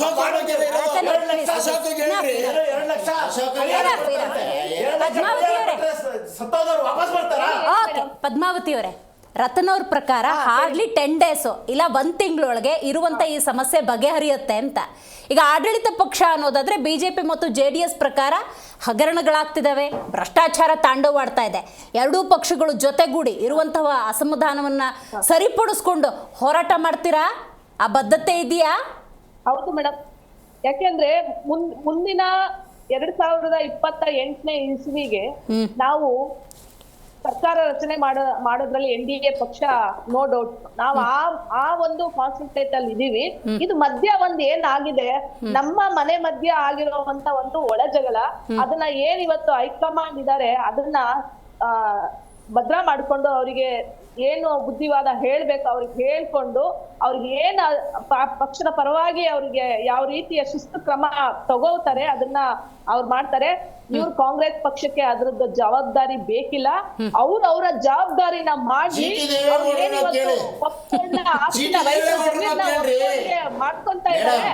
ಅದನ್ನ ರೈತರ ಕೇಳಿ, ರೈತರಿಗೆ ಅವ್ರ ಜಮೀನ ಕೇಳಿ, ಮತ್ತೆ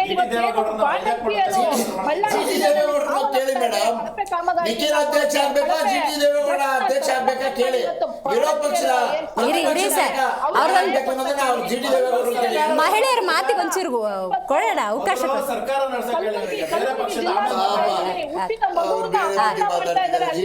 ಒಳ್ಳೆಯ ಸಿಬ್ಬಂದಿ ವರ್ಗನ ಹಾಕಿ ಕೆಲಸ ಮಾಡ್ತಾ ಇಲ್ಲ. ಏನ್ ಕೆಲಸ ಮಾಡ್ತಾರೆ, ಯಾವ ಅಧಿಕಾರಿನೂ ಕೆಲಸ ಮಾಡ್ತಾ ಇಲ್ಲ. ಯಾಕೆ ಅಂದ್ರೆ ದಿನ ಬೆಳಗಾಯ್ತು ಅಂದ್ರೆ ಇವ್ರದ್ದು ವಕ್ಫ್ ಸಮಸ್ಯೆ, ಮೂಡಾ ಸಮಸ್ಯೆ, ಬೋವಿ ಸಮಸ್ಯೆ, ಪ್ರತಿದಿನ ಇವರು ಬರೀ ಭ್ರಷ್ಟಾಚಾರದ ಸಮಸ್ಯೆನೆ ಹೊತ್ಕೊಂಡು ದಿನ ಇವರು ಕೋರ್ಟ್ಗೆ ಮತ್ತೆ ಅವರ ಒಂದು ಸಮಸ್ಯೆಗೆ ಇಟ್ಕೊಂಡು ಕೆಲಸ ಮಾಡ್ತಾ ಇದ್ದಾರೆ. ಯಾವುದೇ ಆದಂತ ಒಂದು ಹೇಳಿಕೆನೂ ಮಾಡ್ತಾ ಇಲ್ಲ, ಯಾವುದೇ ಅಭಿವೃದ್ಧಿ ಕಾರ್ಯಗಳಿಗೂ ಗಮನ ಕೊಡ್ತಾ ಇಲ್ಲ.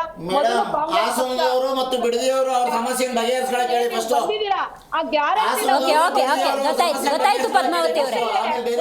ರೈಟ್ ರೈಟ್ ಕುಮಾರ್ ಸರ್ ಮಾಡಿ ತಮ್ಮ ತೂತ್ಗೆ ಆಡ್ಕೊಳಕ್ ಹೋಗ್ಬೇಡಿ. ನಿಮ್ಮನೇಲಿ ಏನೋ ಹೇಳ್ತಾರೆ, ಹೇಳಿದ್ರೆ ಮಾತಾಡಿದ್ರೆ ನಿಮ್ ಜೊತೆಲಿ ಯಾರು ಇರಲ್ಲ. ಅದೇ ಸುಳ್ಳು ಹೇಳ್ತಾ ಇಲ್ದನ್ನ ಕಲ್ಪಿಸ್ಕೊಂಡು ಹೇಳಿ ಮಾತಾಡು ಅಂದ್ರೆ ನಿಮ್ ಜೊತೆ ದೊಡ್ಡ ಗುಂಪೆ ಇರುತ್ತೆ. ಆ ರೀತಿ ನಿಮ್ಮ ಪಕ್ಷ ಈಗ ನಡೀತಾ ಇರೋದು ನಿಮ್ಮಲ್ಲಿ. ಅಲ್ಲ ಅಷ್ಟಿಲ್ದೆ ಮತ್ತೆ ಉಪಚುನಾವಣೆಯಲ್ಲಿ ಗೆದ್ರ ಪದ್ಮಾವತಿ ಅವರೇ, ರಾಜ್ಯದ ಜನತೆಯ ಅಭಿವೃದ್ಧಿ ಬಗ್ಗೆ ಹಂಗಂದ್ರೆ ಸಮರ್ಥಿಸ್ಕೊಂಡ್ಬಿಡದ. ಅಧಿಕಾರ ಮಾಡಲಿಕ್ಕೆ ಅವಕಾಶ ಪದ್ಮಾವತಿ ಅವರೇ okay got it very nice ಅಲ್ಲ ನನಗೆ ಇನ್ನೊಂದು ರತನ್ ಅವ್ರು ನೀವು ಉತ್ತರ ಕೊಡಬೇಕು. ಓಕೆ ಅರ್ಥ ಆಯ್ತು ಪದ್ಮಾವತಿ ಅವರೇ. ಈಗ ಮೂಡ ವಾಲ್ಮೀಕಿ ಅಬಕಾರಿ ಇಲಾಖೆದು ಒಂದೊಂದೇ ವಿಚಾರ ಹೊರಗಡೆ ಬರ್ತಿದ್ದಾಗ ಅಪ್ಪಿ ಅನ್ನೋದು ಸೆಂಟ್ರಲ್ ಒಂದು ಸುದ್ದಿ ಬಂತು ಅಂದರೆ ಕಾಂಗ್ರೆಸ್ನವ್ರ ಮೇಲೆ ನೀವು ಗಂಭೀರ ಆರೋಪ ಮಾಡ್ತಿದ್ರಿ. ಎಷ್ಟು ಚಂದ ಡೈವರ್ಟ್ ಮಾಡಿಬಿಡ್ತಾರೆ ಸಬ್ಜೆಕ್ಟ್ ಡೈವರ್ಟ್ ಮಾಡೋಕ್ಕೆ ಈ ಹಗರಣನ ಕಾಂಗ್ರೆಸ್ ಅವರೇ ಮುನ್ನೆಲೆಗೆ ತರ್ತಿದ್ದಾರೆ ಅಂತ. ಈಗ ನೀವೇ ಸಬ್ಜೆಕ್ಟ್ ಕೊಡ್ತಿದ್ದೀರಲ್ಲ ಡೈವರ್ಟ್ ಮಾಡೋಕ್ಕೆ ಹಗರಣಗಳನ್ನು. ನೀವು ಹೇಳಿದ್ದು ಯಾವ ವಿಷಯ ಅಂತ, ಯಾವ ಕಾಂಟೆಕ್ಸ್ಟಲ್ಲಿ ಹೇಳಿದ್ರ ಅಂತ. ವಾಲ್ಮೀಕಿ ಮೂಡ ಇಂಥ ಹಗರಣಗಳ ಪ್ರಸ್ತಾಪ ಆಗ್ತಿದ್ದಾಗ ರಾಜ್ಯದಾದ್ಯಂತ ನೀವೆಲ್ಲ ಹೋರಾಟ ಮಾಡ್ತಿದ್ದಾಗ ಯಾವುದೋ ಒಂದು ಸುದ್ದಿ ಅಪ್ಪಿ ಏನಾದರೂ ಸೆಂಟ್ರಲ್ ಬಿತ್ತು ಅಂದರೆ ನೀವು ಹೇಳ್ತಿದ್ರಿ ಕಾಂಗ್ರೆಸ್ ಮೇಲೆ ಆರೋಪ ಮಾಡ್ತಾ ಇದ್ರಿ. ಸಬ್ಜೆಕ್ಟ್ ಡೈವರ್ಟ್ ಮಾಡೋದಕ್ಕೆ ಹೊಸದೇನೋ ಒಂದು ಸುದ್ದಿ ಬಿಟ್ಟಿದ್ದಾರೆ. ಅಲ್ಲ ಕೇಳಿಸ್ಕೊಳ್ಳಿ, ಈಗ ನೀವೇ ಸಬ್ಜೆಕ್ಟ್ ಕೊಡ್ತಾ ಇದ್ದೀರಾ, ಈಗ ನೀವೇ ಸಬ್ಜೆಕ್ಟ್ ಕೊಟ್ಬಿಟ್ಟಿದ್ದೀರಲ್ಲ. ವಾಟ್ಸ್ಆಪ್ ಯೂನಿವರ್ಸಿಟಿ ಆಯ್ತು, ಈಶ್ವರಪ್ಪ 56 ಇಂಚ್ ಇದೆ ಅವ್ರದ್ದು ಇರೋದು. ವಾಟ್ಸ್ಆಪ್ ಯೂನಿವರ್ಸಿಟಿ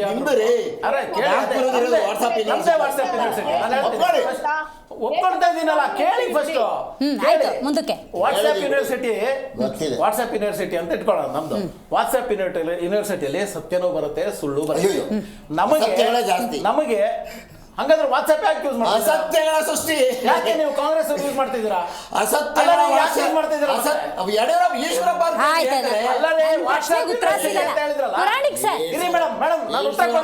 ಎಲ್ಲಿ ಯಾರು ಕೊಡ್ತೀರಾ ನೀವು ಸಬ್ಜೆಕ್ಟ್ ಡೈವರ್ಟ್ ಮಾಡ್ಕೊಂಡ್ಬಿಟ್ಟು?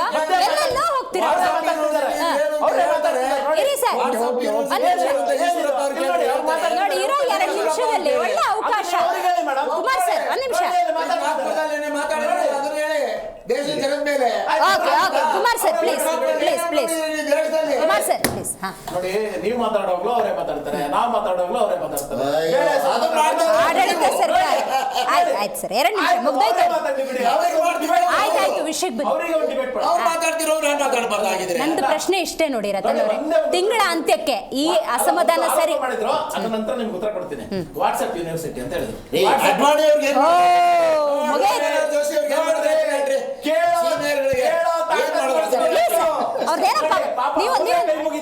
ಅವ್ರೊಂದು ಏನಿದೆ ಉತ್ತರ ಕೊಡ್ಲಿ ಬಿಡಿ ಸರ್, ನಿಮ್ದೇ ಪ್ರಶ್ನೆ. ಜೋಶಿ ಅವರು ಮತ್ತೆ ನೋಡಿ, ವಾಟ್ಸ್ಆಪ್ ಯೂನಿವರ್ಸಿಟಿ ಮೇಲೆ ಆರೋಪ ಮಾಡಿದ್ರು. ವಾಟ್ಸ್ಆಪ್ ಯೂನಿವರ್ಸಿಟಿಯಲ್ಲಿ ಒಳ್ಳೇದು ಬರುತ್ತೆ, ಕೆಟ್ಟದ್ದು ಬರುತ್ತೆ, ಸತ್ಯನೂ ಬರುತ್ತೆ, ಸುಳ್ಳು ಬರುತ್ತೆ. ನಮಗೆ ಕಾಮನ್ ಸೆನ್ಸ್ ಇದ್ರೆ ಒಳ್ಳೇದನ್ನ ತಗೊಂಡು, ಪ್ರಜ್ಞೆ ಇದ್ರೆ ಒಳ್ಳೇದನ್ನ ತಗೊಂತೀವಿ. ಆದ್ರೆ ಇವರ ಟೂಲ್ ಕಿಟ್ಸ್ ಯೂನಿವರ್ಸಿಟಿ ಇದೆಯಲ್ವಾ, ದಾಟ್ ಈಸ್ ವೆರಿ ಡೇಂಜರಸ್. ಯಾಕಂದ್ರೆ ಅದು ಸುಳ್ಳನ್ನೇ ಪೆಡಲ್ ಮಾಡ್ಕೊಂಡು ಅದನ್ನೇ ಆದ್ರಿಂದಾಗಿ ವಾಟ್ಸ್ಆಪ್ ಯೂನಿವರ್ಸಿಟಿ ಟೂಲ್ ಕಿಟ್ ಯೂನಿವರ್ಸಿಟಿಗಿಂತ ಬೆಸ್ಟ್ ಅಂತ ಹೇಳಿ ಬಯಸ್ತೀನಿ. ಇನ್ನೊಂದು ಪ್ರಶ್ನೆ ಕೇಳಿ. ಅಡ್ವಾಣಿ ಮುರಳಿ ಮನೋಹರ್ ಜೋಶಿ ಅವ್ರ ಬಗ್ಗೆ ಪ್ರಸ್ತಾಪ ಮಾಡಿದ್ರೆ ಅದಕ್ಕೊಂದು ಕ್ಲಾರಿಟಿ ಕೊಟ್ಬಿಡಿ. ಅವ್ರನ್ನ ಯಾವ ರೀತಿ ತುಳಿದು ಬಿಡ್ತು ಬಿಜೆಪಿ ಅಂತ. ಯಾಕೆ ನೋಡಿ, ಅವರು ಪಕ್ಷ ಕಟ್ಟಿದ ಭೀಷ್ಮರ್ ಅವರು, ಅವರಿಗೆ ಹಲವಾರು ಇದು ಅಂದ್ರೆ ಅವರು ಅತ್ಯುನ್ನತ ಸ್ಥಾನದಲ್ಲಿ ಇಟ್ಟಿದ್ದೀರಿ. ಅಲ್ಲಲ್ಲ, ಯಾರ ಪಕ್ಷಪಾತಿ ನೋಡಿ, ಅಯ್ಯೋ ಸಿಕ್ಕಾಕೊಂಡ್ರಲ್ಲ ಈಗ. ಭೀಷ್ಮ ಯಾರ ಪಕ್ಷಪಾತಿ ಸಿಕ್ಕಾಕೊಂಡ್ರಲ್ಲ ಈಗ. ಯಡಿಯೂರಪ್ಪ ಹೇಳಿದ್ ಕರೆಕ್ಟ್ ತಾನೆ? ಬಂತು ವಿಷಯ. ನಮ್ಗಿದೆ ಬೇಕಾದ್ರೆ ಭಾರತ ದೇಶಕ್ಕೆ. ಅವರಿಗೆ ಗೌರವ ಸೂಚಕವಾಗಿ ನಡ್ಕೊಂಡಿಲ್ಲ ಅಂತ ಬಿಜೆಪಿ. ಇನ್ನೊಂದು ಅವರು ನೀವು ಡಿಬೇಟ್ ಮಾಡಿ, ಅವರನ್ನೇ ಕುಳಿಸ್ಕೊಂಡು ಮಾತಾಡ್ಬಿಡಿ. ಮಾತಾಡ್ಲಿ ಅವರು, ಅವರಿಗೆ ಬಾರಿ ಮಾತಾಡುವಂತ ಚಪಲ ಇದೆ, ಮಾತಾಡ್ಲಿ ಅವರು.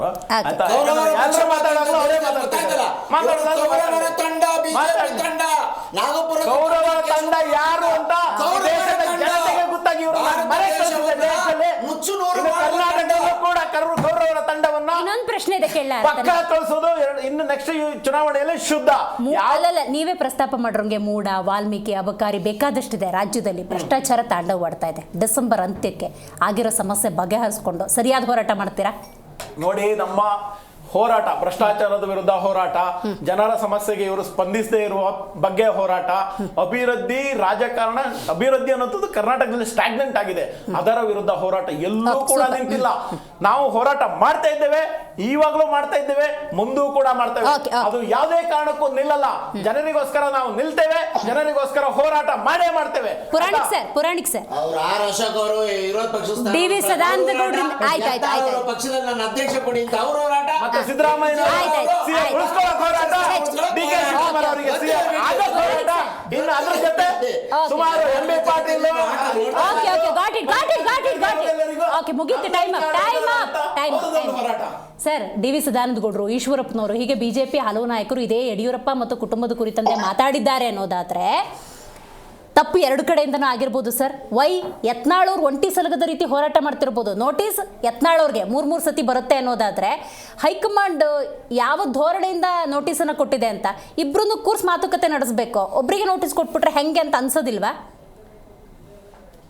ಒಂದ್ ರೀತಿಯಲ್ಲಿ ಶಿಸ್ತಿನ ದೃಷ್ಟಿಯಿಂದ ನೋಟಿಸ್ ಕೊಟ್ಟಿರೋದು ಓಕೆ, ನೋ ಪ್ರಾಬ್ಲಮ್. ಬಟ್ ನೀವ್ ಹೇಳಿದ್ರಲ್ಲ, ಅಲ್ಲಿ ಹಿರಿಯರಾದ ಸದಾನಂದ ಗೌಡ್ರು ಒಂದು ಅಸಮಾಧಾನ, ಪಕ್ಷದಲ್ಲಿ ಶುದ್ಧೀಕರಣ ಆಗ್ಬೇಕು ಅಂತ. ಶುದ್ಧೀಕರಣ ಅಂದ್ರೆ ಏನು? ಅಧಿಕಾರದಲ್ಲಿ ಇರ್ತಕ್ಕಂಥವ್ರು ಅವರು ಸಹ ಸರಿಯಾಗಿ ನಡ್ಕೊಳ್ಬೇಕು, ಮತ್ತೆ ಅವರ ಮೇಲೆ ಇರ್ತಕ್ಕಂಥ ಆಪಾದನೆಗಳಿಂದ ಅವ್ರನ್ನ ನೀವು ಯಾವ ರೀತಿಯಲ್ಲಿ ಅವಾಗ ಬುದ್ಧಿ ಹೇಳ್ಬೇಕು, ಆ ತರ ಹೇಳ್ಬೇಕು. ಅಂದ್ರೆ ಏನಾಯ್ತು, ಈಗ ಸೋತಿರೋದ್ರಿಂದ ಈ 3 ಚುನಾವಣೆ ಉಪಚುನಾವಣೆಯಲ್ಲಿ ಸೋತಿರೋದ್ರಿಂದ ಬಿಜೆಪಿಗೆ ಒಂದು ದೊಡ್ಡ ಸವಾಲು ಅವರ ಪಕ್ಷದೊಳಗಿಂದಲೇ ಇದೆ ಅಂತಕ್ಕಂಥದ್ದು ಸ್ಪಷ್ಟವಾಗಿ ಕಾಣುತ್ತೆ. ಆ ದೃಷ್ಟಿಯಿಂದ ನೀವು ಹೇಳಿದ ಹಾಗೆ ಯತ್ನಾಳ್ ಒಂದು ಕೆಲವೆಲ್ಲ ಒಳ್ಳೆ ಪಾಯಿಂಟ್ಸ್ ಇಟ್ಕೊಂಡು ಮಾತಾಡ್ತಾರೆ, ಬಟ್ ಅವ್ರದ್ದು ಈ ವೇ ಆಫ್ ಕಮ್ಯುನಿಕೇಶನ್ ಇದೆಯಲ್ಲ, ಅದರಲ್ಲಿ ಅವರು ಪಕ್ಷದ ನಾಯಕರ ಹತ್ರಿಗೆ ಅದನ್ನ ಸ್ಪಷ್ಟವಾಗಿ ಹೇಳ್ಬೇಕು. ಇದೇ ಮಾತುಗಳನ್ನ ಅಲ್ಲಿ ಹೇಳ್ಬೇಕೆ ಹೊರತು ಈ ಒಂದು ಮಾಧ್ಯಮಗಳಿಗೆ ಅಥವಾ ಪ್ರಚಾರಕ್ಕೋಸ್ಕರ ಹೇಳ್ತಾ ಇದ್ದಾರೋ ಅಥವಾ ಹುಸಿ ಬಾಂಬ್ಗಳನ್ನ, ಹುಸಿ ಗುಂಡುಗಳನ್ನ ಹಾಕ್ತಾ ಇದಾರೋ ಅಂತಕ್ಕಂಥದ್ದು ಸಿಚುವೇಶನ್ ನೋಡಿದ್ರೆ ಸರ್ ಕ್ರಮ ತಗೋತಾರೆ ಅಂತ ಅನ್ಸುತ್ತಾ? ಸಂಧಾನ ಮಾಡಿ ಸರಿಪಡಿಸ್ತಾರೆ ಅನ್ಸುತ್ತಾ?